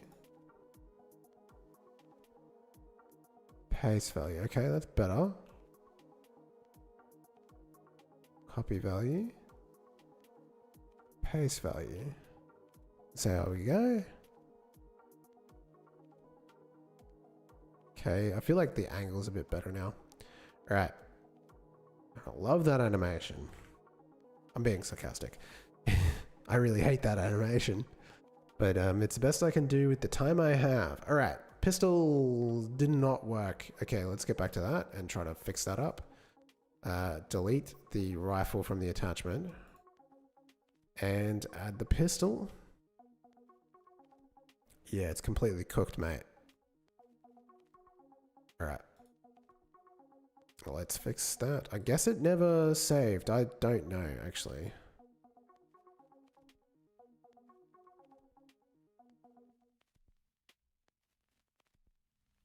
Change the animation while I'm here because I need to make sure that the weapon state is the correct state. Is your Godot window actually the size it is on stream? It looks hard to work with. It is hard to work with. Yes, but it is like just the nature of like trying to like put this on content. What I found was that it was too small for like I can't read it. So basically I was watching the stream and I was like, I can't actually see what's going on. And so what I did was, well, number one, I took the chat off because it used to just overlap. So the chat used to, I don't know if I've still got like the original layout. I guess it was kind of like, not that. It was like this. So let me just minimize this. So it used to kind of be like this, and it was really gross because like you can't see what's happening on the left-hand side. And so like I just said, let's separate the two, right? So you just like put chat in its own little box. And the issue is, the other issue, which is sort of like independent of those, is the scale of this. It's kind of hard to read when you're looking at it at a small monitor if you're not watching it in like full screen. So in editor settings, you can change the scale. And so am I only on 100%? It really should be on 125. I must have turned it down at some point. So 125 is what I try to keep it at, just so it's a little bit more readable for you guys. That's actually way better. It's just less readable for me, if you know what I'm saying. It's really, it's tricky, but you get used to it, I guess.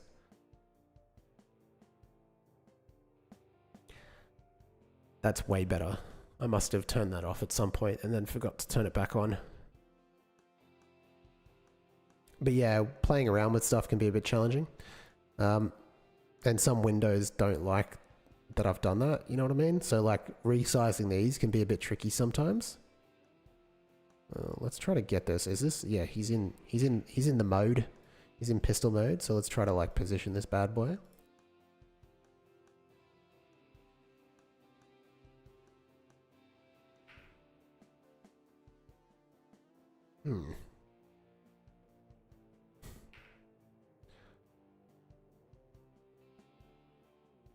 He's moving around so much. It's really not a steady...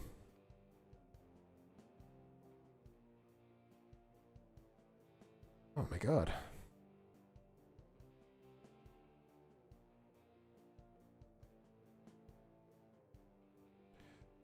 Why are you like this? Just hold still, mate.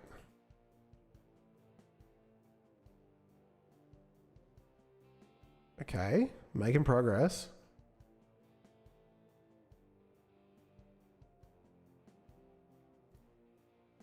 Down a little bit. No, not quite.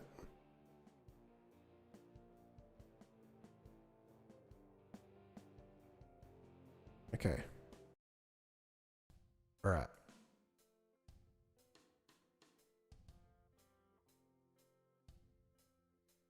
That looks pretty good. What about from the top? Yeah. All right. Okay, so what we need to do is obviously we need to move the bullet point. Let's go to the pistol and translate that information back over. So we'll go and we'll copy, click on the pistol, we'll paste that value, and then we'll go back here and we'll copy the rotation. The pistol, oh my god, this is so tedious, and we'll save that. Mitchy Wormy, Goose says goodbye. See you later, Goosey. Hopefully next time I'll have text to speech.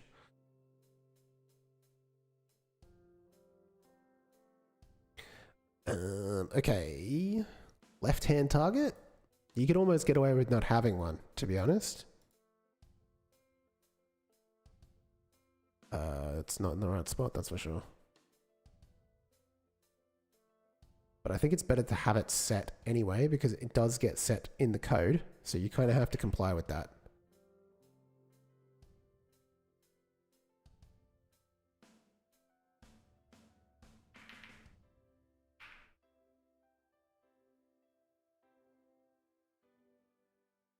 Just basically have to reset it to where it should be.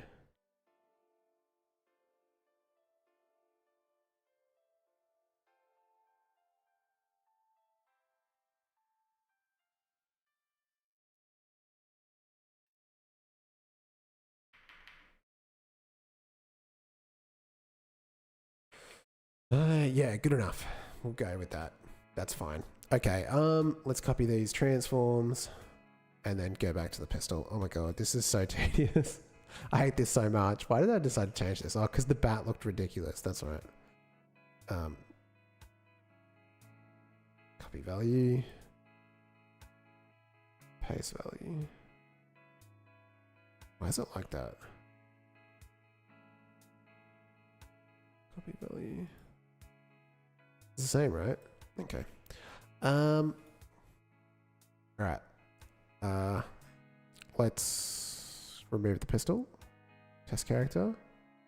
Pistol. Let's delete. Okay, remove. Let's try again. Rifle looks good. Pistol looks good. The origin point is not right. Of that. What do you think about the latest Godot community issue? I think it's probably a little bit overblown, you know? It was a Twitter post. Like, yeah, man, it's a Twitter post, dude. Like, who cares? I think I'm interested to see what happens with the engine. Like, I'm not against people forking the engine and doing something different with it. Even if I disagree with the motivations, I'm always interested to see like what people will do. You know what I'm saying? So I'm like not against that. I'm lurking in their Discord. I'm seeing what they're coming up with.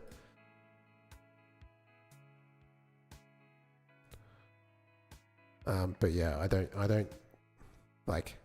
I think it's overblown.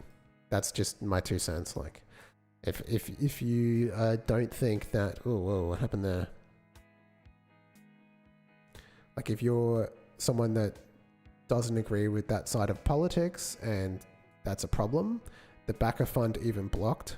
I wonder if this engine gets support. I mean, there was one guy that withdrew his funding. It was €100 a month. It's not a big deal.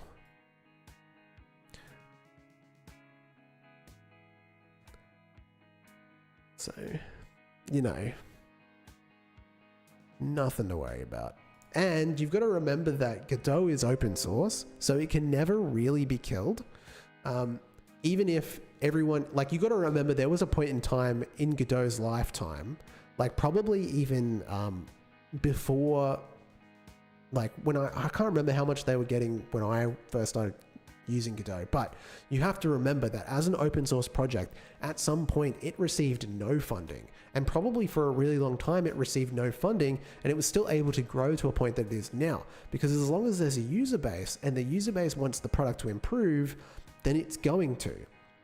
So the funding doesn't really matter in the grand scheme of things.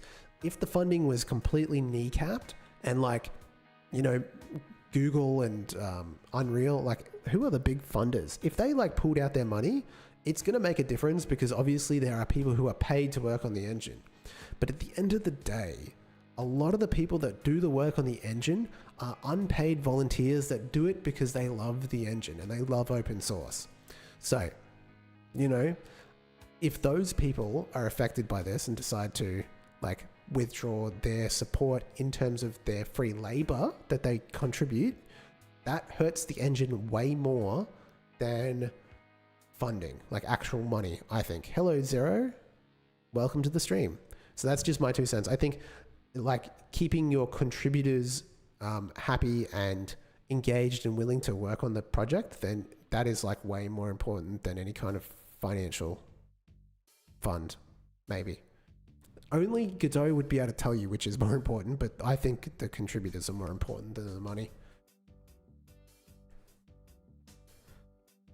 Alrighty. So we're back to square one. Let's try to make a melee weapon.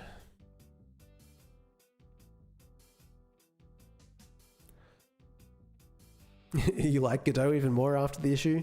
I'm sort of, like, indifferent. Obviously, I'm definitely, like, if you ask me about my politics, I would lean very far left, right? Like, obviously I don't, like, you know, it's we're making games here. Who cares about politics? But so, like, I don't care for, like, the joke, even the post that they made, I thought was funny. When I looked at it, I'm like, that's objectively funny to me, but, like, a lot of people don't like that, and that's fine too. Like, whatever, man. So yeah, I think it just depends on the person. Like, I'm not fazed by people having different opinions to me, because I grew up in a very conservative household. So, like, for me, it's like, you can think different things. It's fine.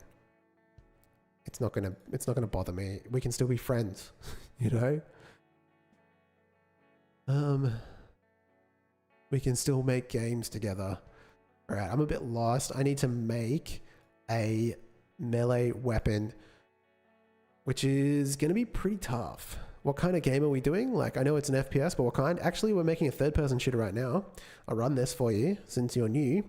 So we've got our third person with these little leggies that I need to probably work the blend out on that. But we can shoot.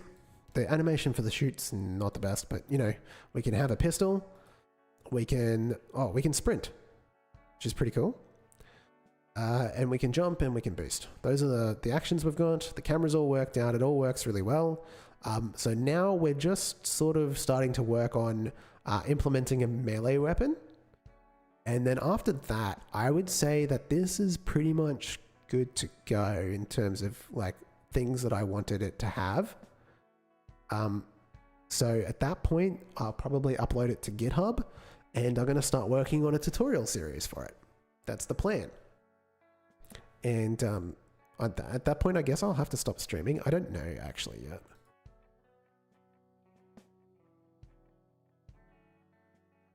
So yeah, that's what we're doing right now. The animations are, like, pretty subpar, but I think I can get away with it. It's whatever, you know.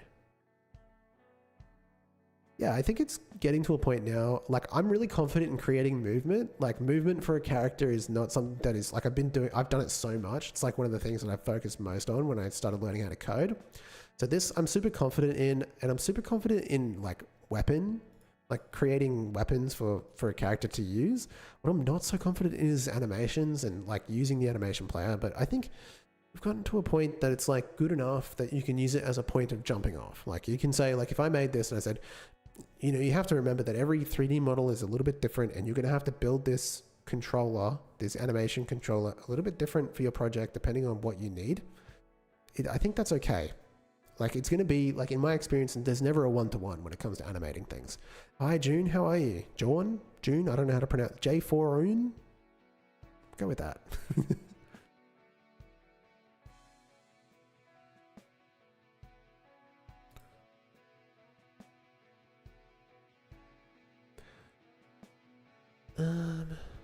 Okay, so right, we're trying to make a melee weapon. So, I mean, the guy made a road to Vostok, really spent 600 hours to port it from Unity Go, because, oh, was that the road to Vostok guy? I didn't know that. Hang on a second, let's get back. Let's go to x.com. Holy shit, I didn't know. So, the guy, not this guy. Is it this guy? Even pixelated. Yeah, I believe my pinned tweet might be the best art I've ever created. So like, okay, so these are the people involved. 600 hours? The guy really worked on it. Road to Vostok looks good. I could just go to his YouTube page. If he's like going on about this, then I didn't know it was him. Like, I guess you got to put some respect on the name if it is. But what's he gonna do now? Port to Godot? Community. This topic has become perhaps relevant a little faster than I expected, but different Road to Vostok mods had started to appear. No? Okay. Public demo too.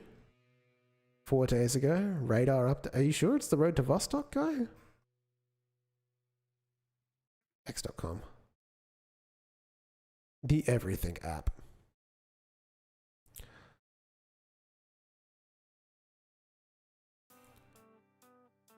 Public demo.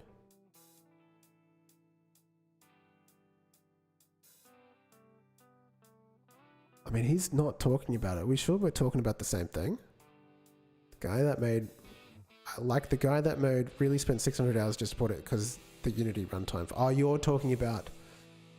Right, I need to walk now. No worries, Zero. Thanks for stopping by. Okay, Malik, I understand what you're saying. Sorry, I read that a little bit incorrectly. You're talking about, like, people who would change. The guy that made Road to Vostok really spent 600 hours because the Unity runtime fee. I guess the counter to that would be, like, the Unity runtime fee directly affects his revenue. Oh, right. He doesn't care about politics. I don't think most of us do. Like, I don't care. I mean, I have obviously opinions, but like, whatever. I write my own little core package when I need it. Want to check it out? Core package? I don't know what you mean by that. I'll check it out. Just join the Discord. You can drop it in, promote yourself. And that's where we can share stuff. I think it's him. He spent about 600 hours porting and learning Godot. He talks about it in his devlog. Yeah, he definitely changed it over to Godot, which is pretty amazing.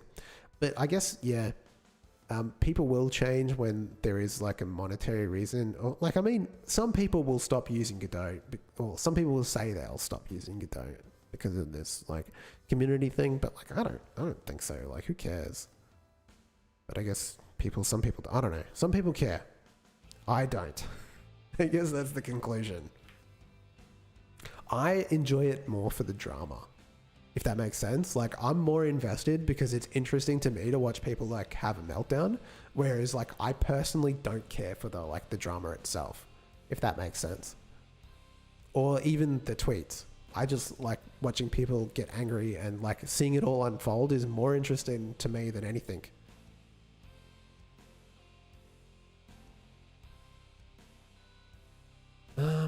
Okay, melee weapon. Guys, we're making a melee weapon. And talking about the drama. Alright. How am I going to do this? I need to create. Oh my god, it's so hard to read with the 1.5.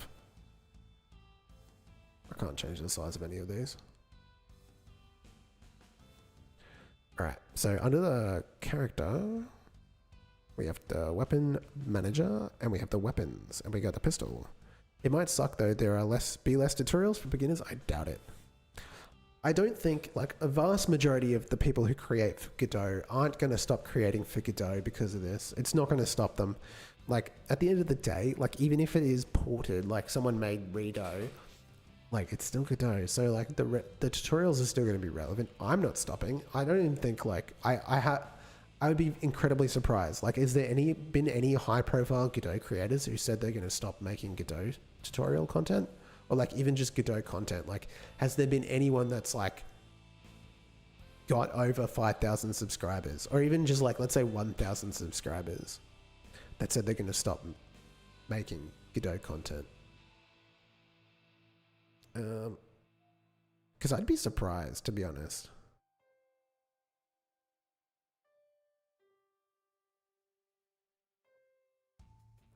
What am I doing? I'm going to create a new resource. It is a weapon resource. I messaged Godot channel on Discord. Okay. Hang on a second. It is a weapon resource. I guess it's a bat, right?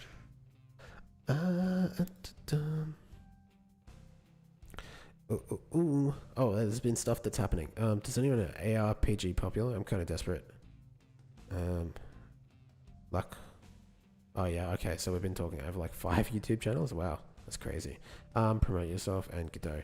So we've got, I'm writing a small package for myself. I'll leave it here. Okay, so you've got a GitHub. Let's pull it up. Acor Godot. What is this? What is it? Oh, you don't have a description. Delete Acor. What does it do, man? There's no description. What's Acor? Oh, is it like core? Is it like a core? Is it like the Godot core? I don't understand. I'm dumb, man. You're going to have to spell it out for me. A small package.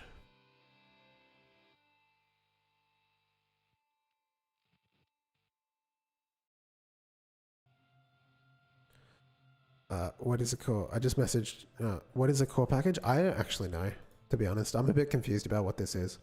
Texture grids? HDRIs? Math? Player?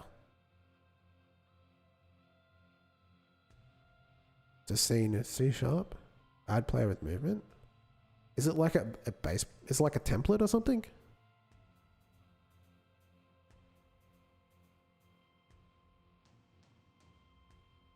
Interesting. All right. Weapon. We're making a weapon. Okay. Right now, I only have player movement, so it's not something fully... okay, yeah. Bat. Oh, you know what? I called this melee, didn't I? Weapon model. That's this. Can it auto-fire? I suppose it can. The fire rate should be slow, like 1 second. Oh, guys, refresh the page.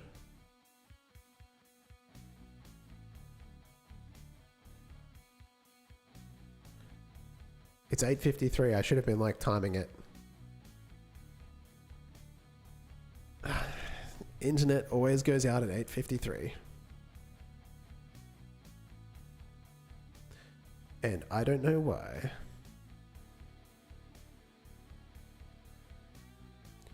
Generally refers to a foundational software component or modular that provides essential functions or services. Okay, cool. So what kind of services is yours offering? Is it just like a player movement or? Wait, how long is the animation for this? The melee? So like a template? Yeah, I guess so. Melee strike. Here we go. Okay, so the animation is 1.3 seconds. So the fire rate should be 1.3 seconds. The weapon, okay, weapon behavior. Now this is the weapon state. I need to expand that. So if I can get to, oh my God, I can't read any of this stuff, eh? We make this bigger? What the hell, man? Can't change any of this stuff. I'm gonna have to go back to 100%. I can't. It really should maybe it was Linux where it was working better. I don't know. Like, it's kind of weird. It wasn't like that before. Much more readable. Maybe it was when maybe I'm misremembering. Maybe it was when I was doing it in like full screen. I made it bigger. I'm honestly not too sure. It doesn't matter. Not important. No one cares. Let's move on. Weapon resource. Okay, so there's another one where it's melee. And this needs to actually match the animation state controller. So like if I come back out here and I go to the test character and go to the animation tree and I actually find, so what I'm looking for here is this weapon state. So this needs to match exactly what's in the resource. Otherwise it's not going to work, right? So if I go to the inputs, I can just copy that to make it safe. I can get back to this. Like a template, yeah, cool. And I can paste that in. So now I can choose that as an option when I'm creating a weapon. So weapon state is melee. I wonder if the other ones have bugged out since I changed it. No, they're all good. Okay, so we've got the bat. Can be dropped. I generally don't allow them to be dropped because I can't be bothered. Spray, projectile to load. This is a whole other question. Yeah, we're gonna have to work that out. Incremental reload, there is no reload. To be honest, the 100% text size, easy to read. I'm watching this on an old Samsung phone. Okay, there you go. I'll leave it like that. I'm live, guys, in case you didn't know. God damn it. I really don't know what's going on with my internet. Do you guys like have any ideas? My internet goes out at the same time every day. 8:53. But only for a second. So if I'm playing a video game, I'll disconnect if I'm playing an online game. If I'm streaming, the stream will drop out. Like, it's so weird. All right. So in theory, like, do we need anything else? Like, what happens if I don't have weapon spray and projectiles loaded? You know what I'm saying? Like, does it still work? Is it completely broken?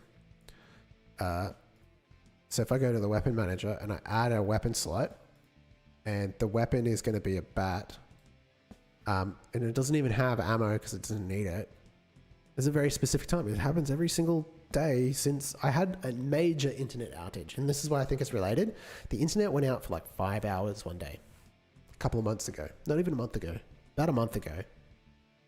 And ever since then, the internet has dropped out at 8:53. Contact support. I don't want to talk to anybody.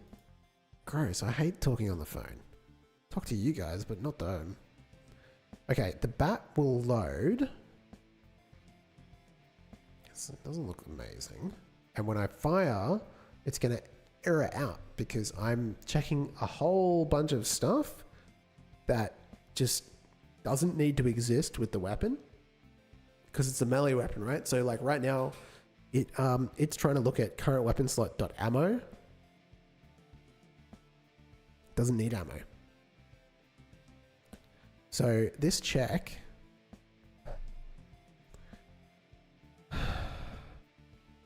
like if current weapon, people nowadays still read software manuals. I do. If I can't figure something out, for sure. I read this. I go online docs, or you can go search help and you can like click all that kind of stuff. You can read all about it. You know what I'm saying? I do read the software for this, but it really depends. If you're trying to achieve something, even for my job, I use an accounting software called NetSuite, and it's done by Oracle, and the documentation for that is great. And when I started at my job, I was dropped in with no training because the company was falling to pieces, and they're like, you need to like create an accounting, what do they call it? Like, you need to actually set up everything from scratch. And so like, yeah, I read, because no one can teach me how to use NetSuite. I read the documentation to figure out how to do stuff.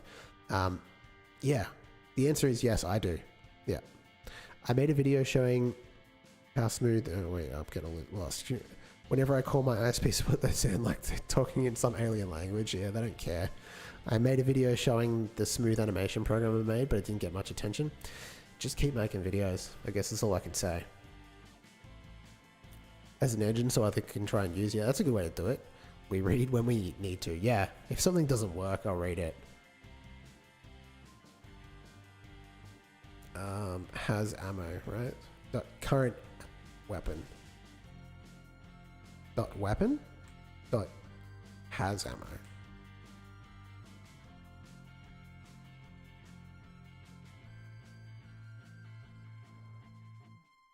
Hang on a second. Let's think what we're doing here. Let's just comment this out. So what we're doing is we're checking that.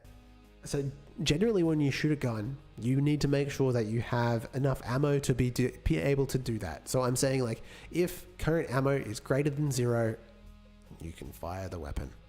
And then we reduce it. We load the projectile. We change the state. It's hard for my ADHD to read docs. Yeah, I totally understand.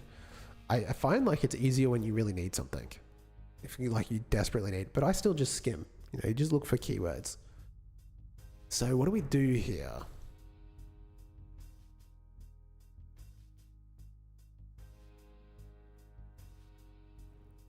Right, so how can we need to like create a flow that accounts for both melee weapons and actual weapons, where I'm not subtracting ammo. If I'm not checking ammo, like current ammo, the only way around that is to add dummy ammo. Like, I could actually get away with this, basically. Like, just by knowing how I've set up my project, if I come in here and I just create a new ammo resource, and I can make these like 0, right? It doesn't really matter. I mean, we don't have a check to see, like, it's still not going to fire because obviously the ammo is not going to be greater than 1. Let's just make it like 1. And then just run it. Switch to the bat. And now it'll die when it tries to load the projector because it doesn't exist.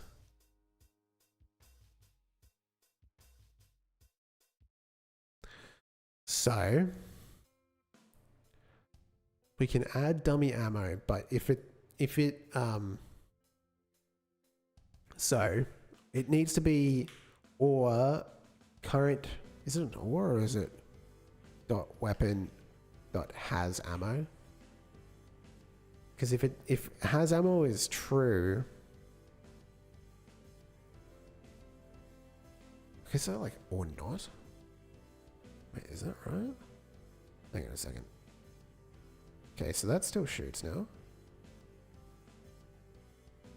And then now if I come to this and then just like 0 out the ammo here. 0, 0, 0.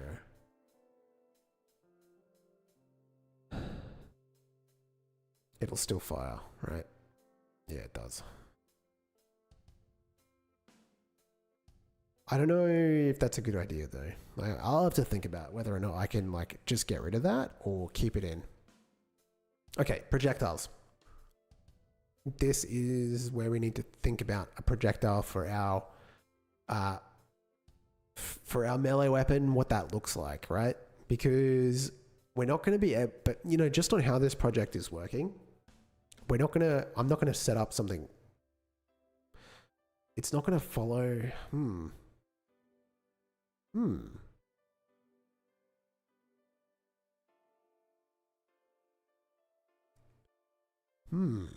Interesting. So I'm thinking we can, man, this is so like, how do I want to do this? I know what to do.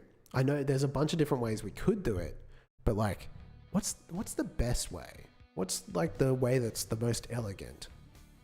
If that makes sense. What can we do? So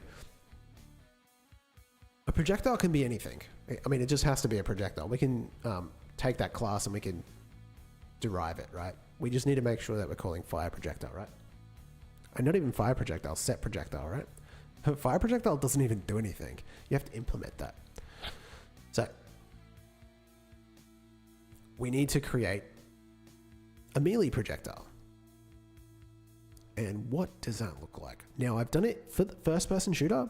It's kind of a little bit more simple because you don't really have to like accurately check depending on the game you're making. Like this is not Mordau or Mordo. I don't know how people pronounce it. The game with the swords.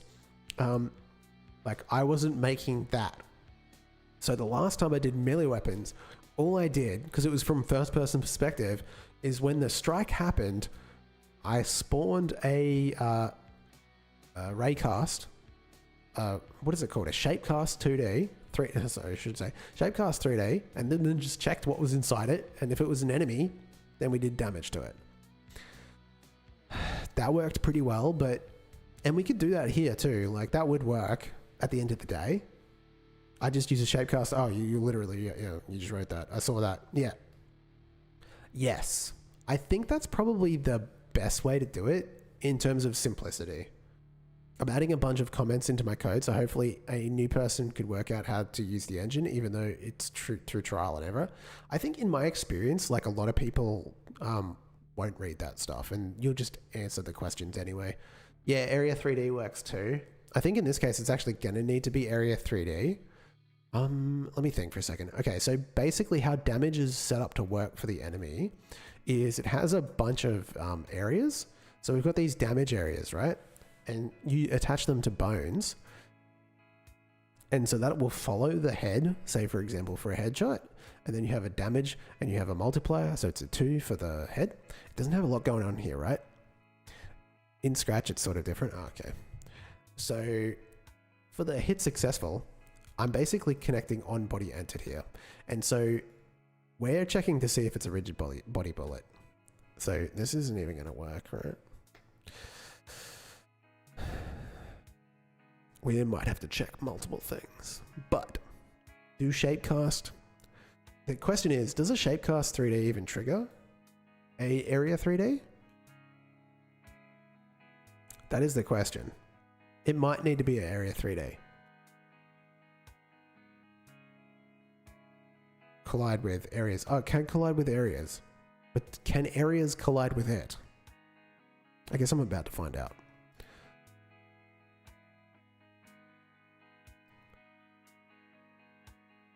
Okay, so we need to create a projectile here. This is going to be complicated. What time is it? It's 9 o'clock. We've got an hour. I think we can do it. You know what I'm saying? 90% of Scratches have never seen more than 5 lists. Yeah, well, I mean, Scratch is simple, and you've made very complicated things with it, which is impressive. But yeah, you're right. They might not know what to do with that. We can trigger, can trigger area 3D in animation? Probably. I don't know. It's not going to work like that. So, where's my bullets? Model. Spray profiles. We don't need that. Scripts. Projectiles. Okay, here we go. Rigid body projectile. Where's the scene though? Oh my god. Player? Wait, what? Hang on a second. Player, weapon manager. Like any one of these. Projector to load, open scene. It's literally just a node 3D. Where is this saved? What's it called? Rigid body projectile. It's under rigid body projectile. Okay. It's only 30 lists, 100 variables. That could be a lot for some people.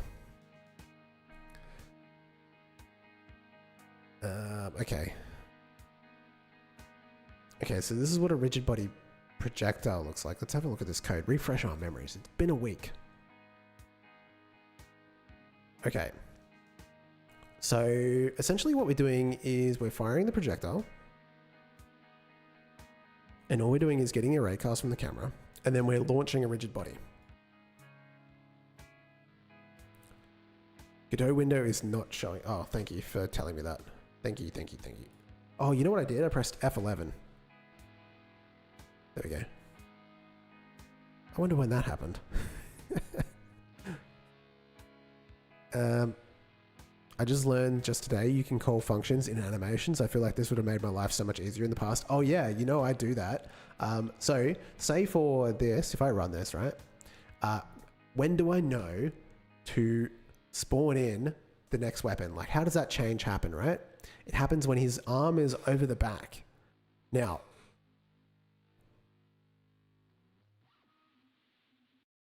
in the test character for the unequip weapon function, I have some function calls, right? So I have two. At the 0.75 mark, we load the mesh because that's when the arm reaches the back of the head, right? That's when we load that. And then we have another function called change weapon complete, which essentially, like, because we're using the animation tree, the animation finished signal doesn't work that great because we're blending stuff. It doesn't really get called. So we're calling a function and it's way before the animation ends, right? But like visually, this is good enough. And so what that function does is it allows us to start shooting again. Oh, network error. Did we die again? Did we die? Is the stream dead? No? Wait, I think I just forgot to refresh my own feed. Never mind. So yeah, calling functions is a really powerful thing when it comes to animations. So you can do that by adding a track and you can call a bunch of stuff, right? 3D scale track, call method track. That's the one you want to look for. I've actually never played with any of the others, but it's there. All right. So projectiles, rigid body projectile. How are we going to do this, guys? Let me think. So this is pretty simple. All we're doing is getting the camera raycast and then we're spawning this. So realistically, I just need to spawn a shapecast 3D. Detect what's inside it. Actually, in theory, I don't even need to do that, right? Because if the area 3D node detects it, then I just can, I can just like let it do its thing, which is the whole point of using a, what's it called? Component tree system. So like in theory, I can just spawn it and be done with it, right? I mean, obviously I have to do a lot of raycasting when it comes to firing a projectile, but in this case, we just need to spawn it in front of the player. So like, who cares, right?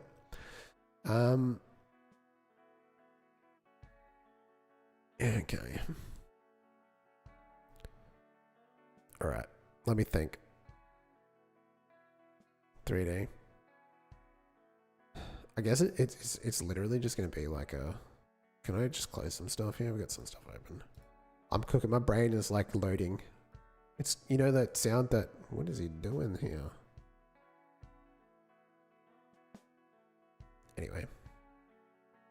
Close scene. Close scene. Okay. It's a Node 3D. And I guess it will be a melee strike projectile or something like that. Salut. Now it is. How's it going, Prashana? And this will need to have a script. I should save this under the same folder, under player, model. Why is it here? Rigid body, melee strike projectile. Salute. Salute? Oh, that's what he's doing. Yeah, he's saluting. I don't know why he's doing that. I think it's the change weapon, right? Like I was looking at this animation for unequip and I was like going through it. And he kind of looks like, he does kind of look like he's saluting, eh? Salute.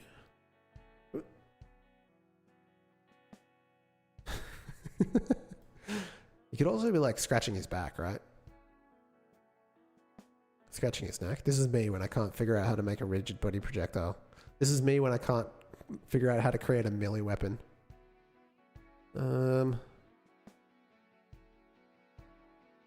Okay. Okay, so we can create a... I made four showcase animations. Idle, jumping, crazy, and ominous. Head slowly getting bigger. You should link your channel in the Discord, Mario. I'll take a look later. Actually... Melee strike projectile? Melee strike projectile? Yeah, that works. Create. Oh, it was supposed to extend projectile. Right? So it extends projectile. Rigid body, projectile. There's a couple of things we need. We probably don't need my scratch one. YouTube. I mean, whichever one you're comfortable with. I like to know people and their YouTube channels. I'll subscribe, you know.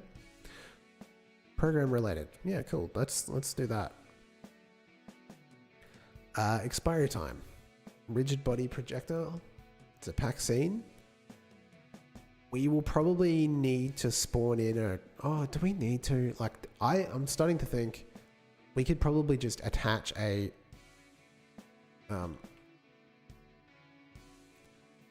attach a shapecast to this.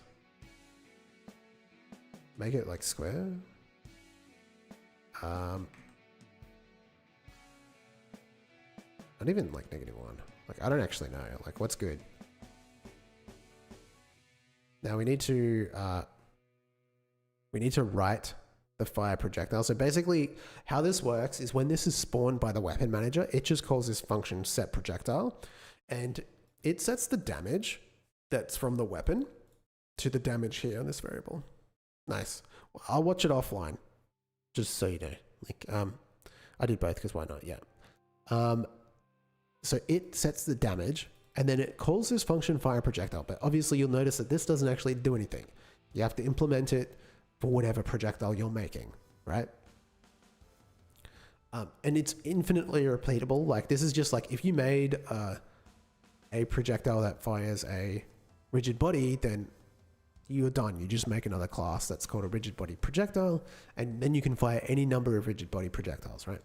Or you made one that fired areas, or you made one that was pure hit scan. You could do that. You just need to implement it, right?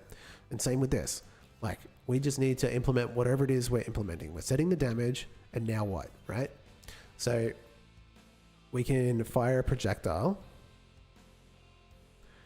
and in the melee strike, we go back, delete these two, go forward. This function here, I got to take it. It's got some information we don't really need, which is the spread and the range. Honestly, I'm not too sure. We probably just want to get at export var shapecast, like the melee range, melee strike area. Call it something like that. And this will be a shapecast 3D. And so basically we're just going to go melee strike area dot force shapecast update, right? So when it spawns in, we force it to update. The question is now, if this is set, so if we go back to a 3D, right? So as we're sort of experimenting, we're going to start building this up, right? So if I do this, will the detection area detect it? If you know what I'm saying. So if I say that, wait. Okay, this is too wide. Did you know that? They have like a maximum width. Okay, so this needs to be set. And then this, well, it has to collide with areas because that's what we're detecting. And if we go to the world and we look at the enemy and we look at the area, it's area number 4 that we need to check. So I can set that here. So the question is, if I go back to the enemy and I run this, this is a damage area. This is meant to like mostly be detected by enemy stuff. So I can say print body, right? Oh, this is body. So that's the thing, right? Print body. I don't know if it detects, like, I don't know which direction the shapecast will be detected. Like, will the shapecast detect the area, or will the area detect the shapecast? I don't know. I'm suspecting it might need to be the opposite. I might need to trigger this on the other end, which I don't really like. So maybe we can change it to an area that will be detected, right? Okay, so let's go back to the world and let's go to the player, the weapon manager, this weapon slot, the bat. Now we'll change the projectile to a rigid body projectile. No, a melee strike projectile, right? Projectile to load. And that should be all the information we need. We should be able to strike now.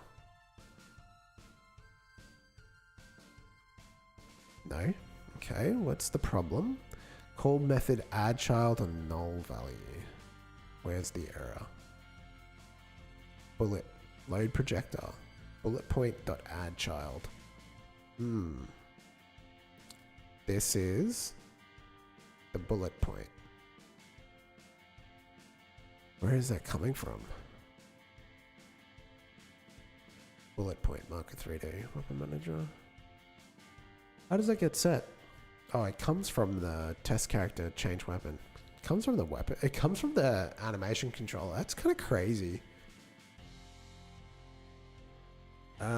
Okay, that's fine. We can deal with that. Let's go to... Oh, there's no place to spawn it. That's what it is. Okay, so let's go back to the bat. I never actually added one in.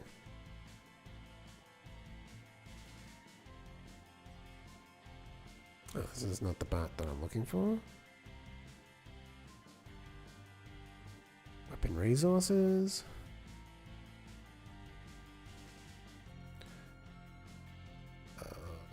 Oh my god, I'm getting lost in the source here, guys.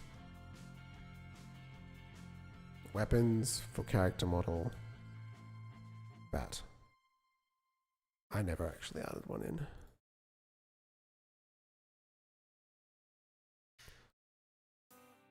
Bullet point. Let's call this the bullet point. Well, actually, let's just call it the impact point. And I'm actually going to just leave it at 0, 0. I don't think it matters too much. Alright, let's see how we go. And also, I want to go to debug visible collision shapes.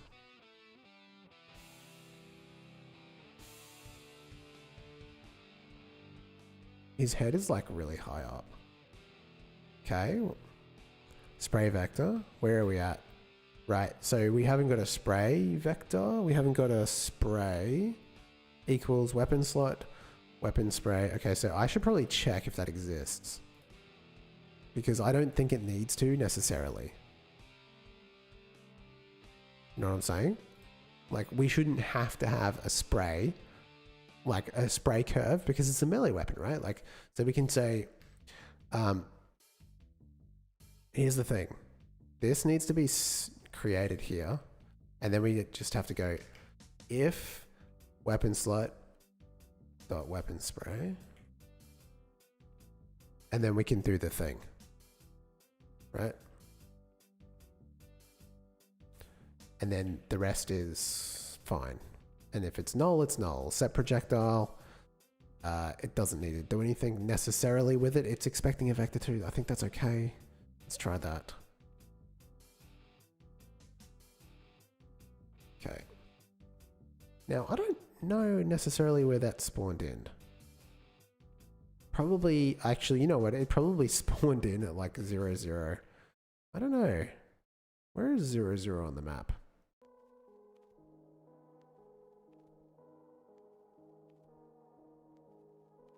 Okay, we can swing a bat now though. So like you run up to him. Yep. It's such a bad swing. I actually hate it. We're in negative ammo.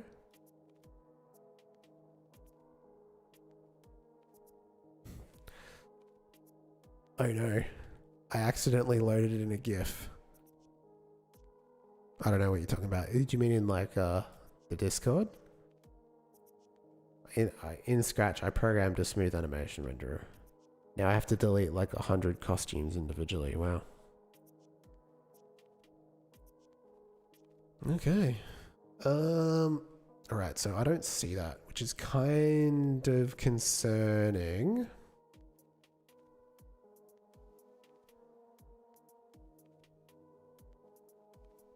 Melee strike projectile. That should be there. Do we delete? I don't think we delete. We don't delete. Right? Like when I spawn this in, it just gets spawned. Hang on a second. Try it again. Okay. Remote, world, character body, camera, no, weapon manager. Huh. Test character? Right hand, right hand attachment, bat. Left hand, impact point, melee, shape. There it is. It's there. Where is it located? You know what I'm saying? Huh. It's a part of the bat. Which means its scale is like all messed up, right? You know what? I think it's just impossibly small. Because the scale is all funky with this. This might not be the best point to spawn that object. We want to spawn it in that position, but it's not necessarily where we want to be spawning it in the like game world. So like maybe we can look at that. Let's have a look. Because otherwise the scale that it inherits is like really bad. Test character, player, enemy player. Let's have a look at the code here. So we add a child of the bullet point. I don't think we necessarily, I would rather just add a child to the weapon manager, to be honest. And then we can set its position to be the bullet point, but like,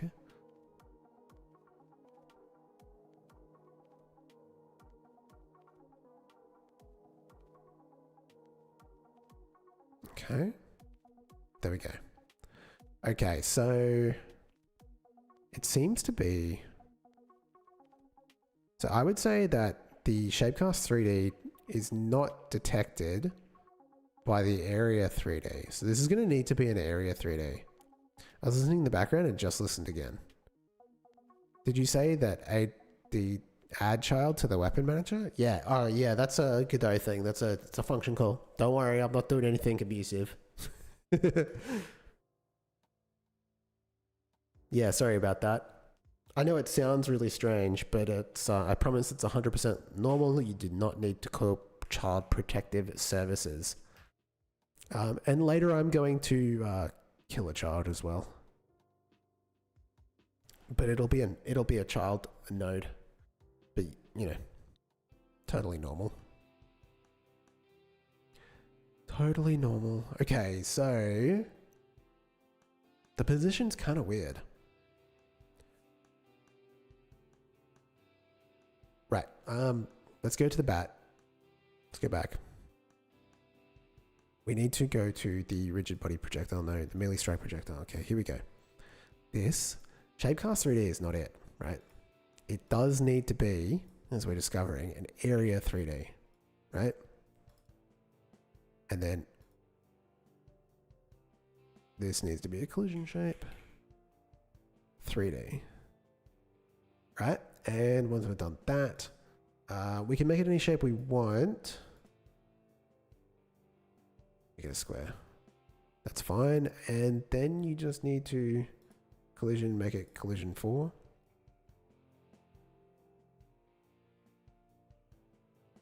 This is now an area 3D. I don't even think we need to do that, but force update.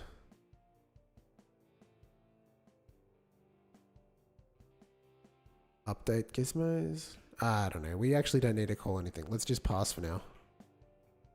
Theoretically, we just need to set the damage, but like, we can do that another way. All right. Now, actually, you know what? This is not going to work. If we go back to the enemy under the area here, we're only detecting body entered. So we actually also need to create a function for on area entered. Right? Area is in node 3D, right? It returns void. And we can say, we can just print body for now. Print area, I should say. And we also need to like connect that. So we can say body entered. You can say area entered dot connect on area connected, right? Okay.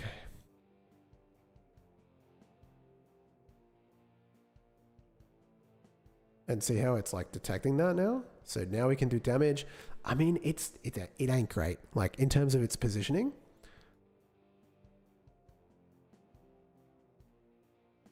There's spawning so many of them. Okay. So now we need to get damage. We don't have that set. We can attach a script to it and just pull it straight from that. Or we could go like area.owner.damage, which is not the best. So I think probably what would work best in this case is to give this a script. Area projectile, area damage. No, what do we want to call this? Area projectile detection. I don't know. Okay. And basically it's just going to have a variable called damage. Right? And it's a float. It really doesn't need much more than that. And then what we can do is we can go melee strike area dot damage equals damage, right? Easy. And then on the other side of the component, on the enemy side, for this damage area, we can go on area entered area, right? And then we can say we're not going to do a check like this because like. We could put it in a class and do a check like that, but I won't for now. We can just say hit successful. Actually, you know what? I should probably do that because at the end of the day, like it's better to be safe. So melee strike projectile, right? Like we go here. We'll give it a class name. Right. Now, what did I call a rigid body projectile? Is it just, no, it's not that it. Enemy, damage area, a rigid body bullet, right? So I guess I'll just call this an area body. I really don't like the word bullet though. Really need to change that. I just call it an area damage area. Damage area? That works, right? Where am I? Melee strike here. So we'll call it a a damage area. Right? What are these called? Oh, they're called damage areas as well. Fuck. It's taken, mate. What do we call this then? Melee damage area. Melee damage zone. Fine. What if we just... Okay, damage zone.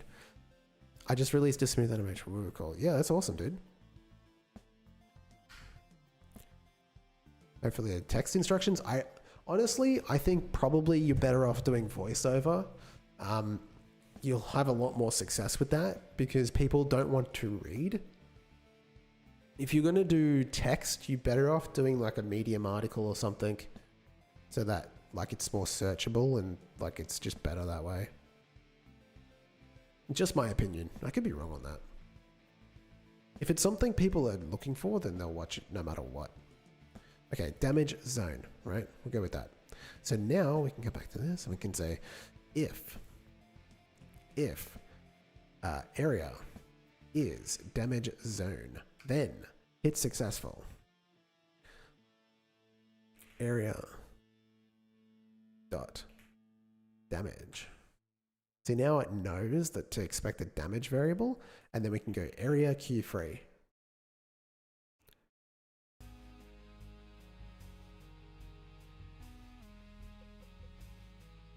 I find I'm not that great at explaining things either, but what you should do is you should write out what you're going to say in advance and then just read it. You don't even necessarily, it just depends on who you are. Like, I find that I'm pretty good at reading things, but making it sound like I'm not reading things. If you're not that great at that, maybe it's better to practice a little bit or just write it down so you know what you're meant to say, but don't necessarily read it. It just depends on how good you are at like enunciating those kind of things. I used to never write anything down. But for this, because it's not something that comes naturally to me, like coding is something that it's not, like I don't do this for a job. I don't have like a formal education, so I don't always know. I have to write it down because otherwise I'm going to be like blabbing and I'm not making any sense. I'll be like, the thing that is the thing that you do. And people will be like, no, I don't know what you're talking about. Happens to me all the time in accounting, but I'm a little bit better at that. So, not that much better though. It's successful. Okay. Q free. However, melee strike. We need to put a timer on this. So we need to go like fire projectile, and then we need to like create a function here called remove melee strike. Right, whatever. Void. And it's just gonna be Q free, right? So basically, we want to go get tree. We're just going to create a timer, and basically after like half a second, we'll time this out so you can't strike. Probably less, to be honest, but like Q free, get tree, create timer. How long for? 0.1 second. Let's go with that. And then timeout and connect, and we call it this function here. And so that's just like if it doesn't hang around for that long, right? So let's have a look. Let's see how it goes. Actually, you know what? Before I do that, let's go back to enemy and go to the area. And let's just print this out, right? Print area.damage.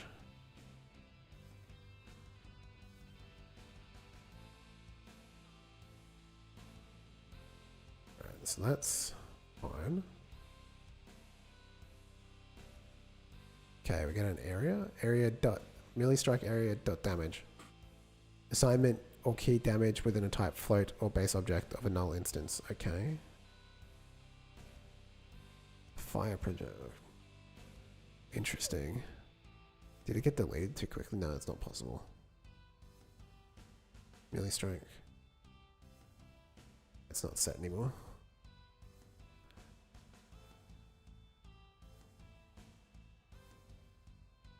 Melee damage. Zone. Okay.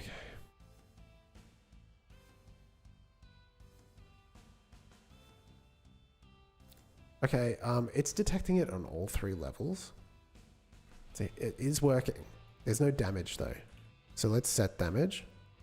If I go to the world, I have to get back to the player. Just here. So on the weapon manager, so the bat actually needs to have damage. It's got none set at the moment. Let's give it a damage of 10. I think the health of the character is 100. We're going to be hitting it 3 times because the area effect is big enough to do all that. So also like, whoa, okay, something broke. That's weird.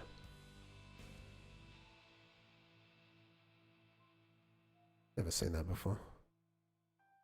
See how it's just there for like a second? Probably too quickly, to be honest. Ideally, you'd like to have it linked to the swing, because like there's a wind up, right? Like he doesn't strike until like maybe a second after that. So maybe we could time that out. Point is, we can now do damage, right? You can stand here and just like click. It's not very graceful, but it does work. It's a starting point. Okay, so what we can do is we can go back to the melee strike projectile, and we can actually give it an export timer called strike delay. And it can just be called like int, make it like 1 second. And for whatever we do, so we can create a set strike function here. It doesn't really need to take anything. It can return void. Let's just go pass for now. In fact, well, realistically, I'm going to put all of this here. Well, to be honest, Damage is fine. What I want, yeah, that's fine to be there. And then basically I want to create another timer, right? So just put that back, literally. Strike delay goes here. And instead of calling that, we call this. And also, the other thing we do is go melee strike area dot monitoring monitorable equals false. And then we go true. I think that's what we want to do. Let's have a look. In theory,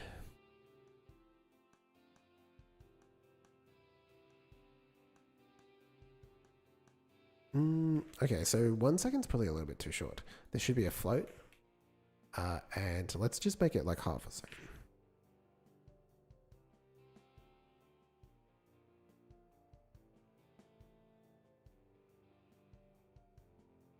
Okay, that's fine. All right, so it detects straight away, and now it's set to true. Invalid assignment of property monitorable and type bool base object previously freed. Right. So we've got some issues here. Monitoring and monitorable. Let's just do them both because I'm not sure which one is which.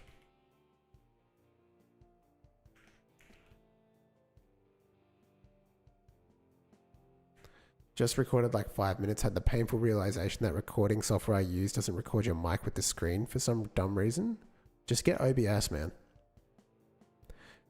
I mean, realistically, so like how I do it, in terms of like everyone's got their own process, right? Like, but when I'm making tutorials, what I like to do is, number one, have a plan.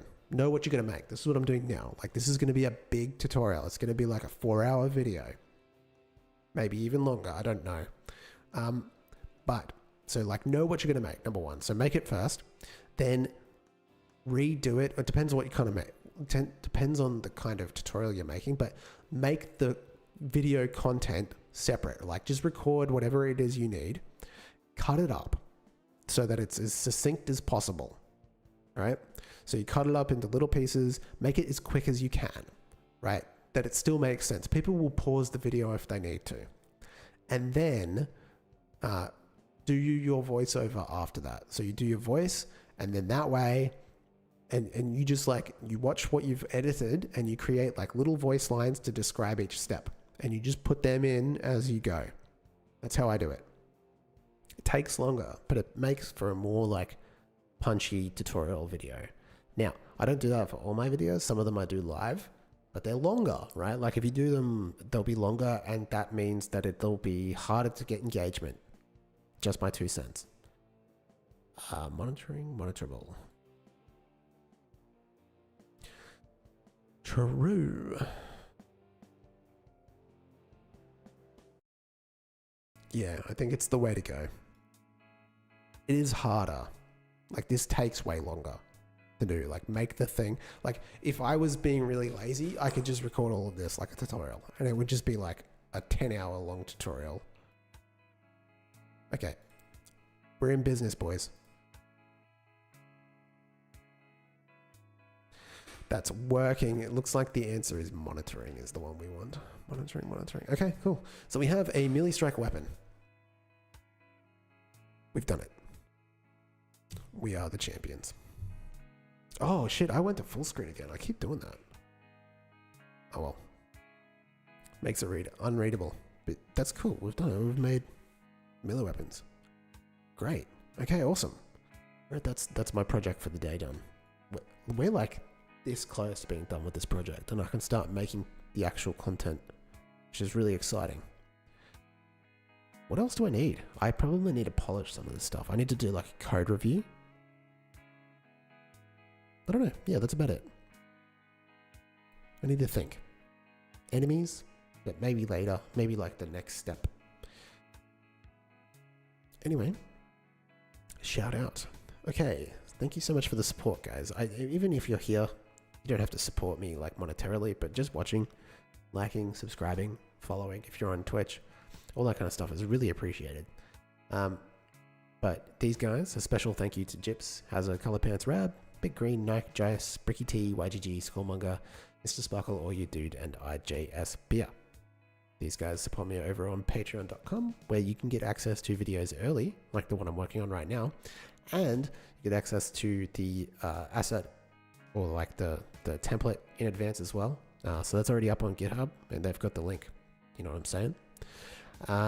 Obviously, it's a very early project, so obviously take that with a grain of salt. You just get access to it early. That's basically it. But obviously, no stress if you can't afford it. It's not a big deal. Been really fun hanging out tonight, guys. I've had a lovely time. But I will see you on Saturday. There's no reason why I can't stream on Saturday. I'm trying to think. But I think I'm good. Goodbye.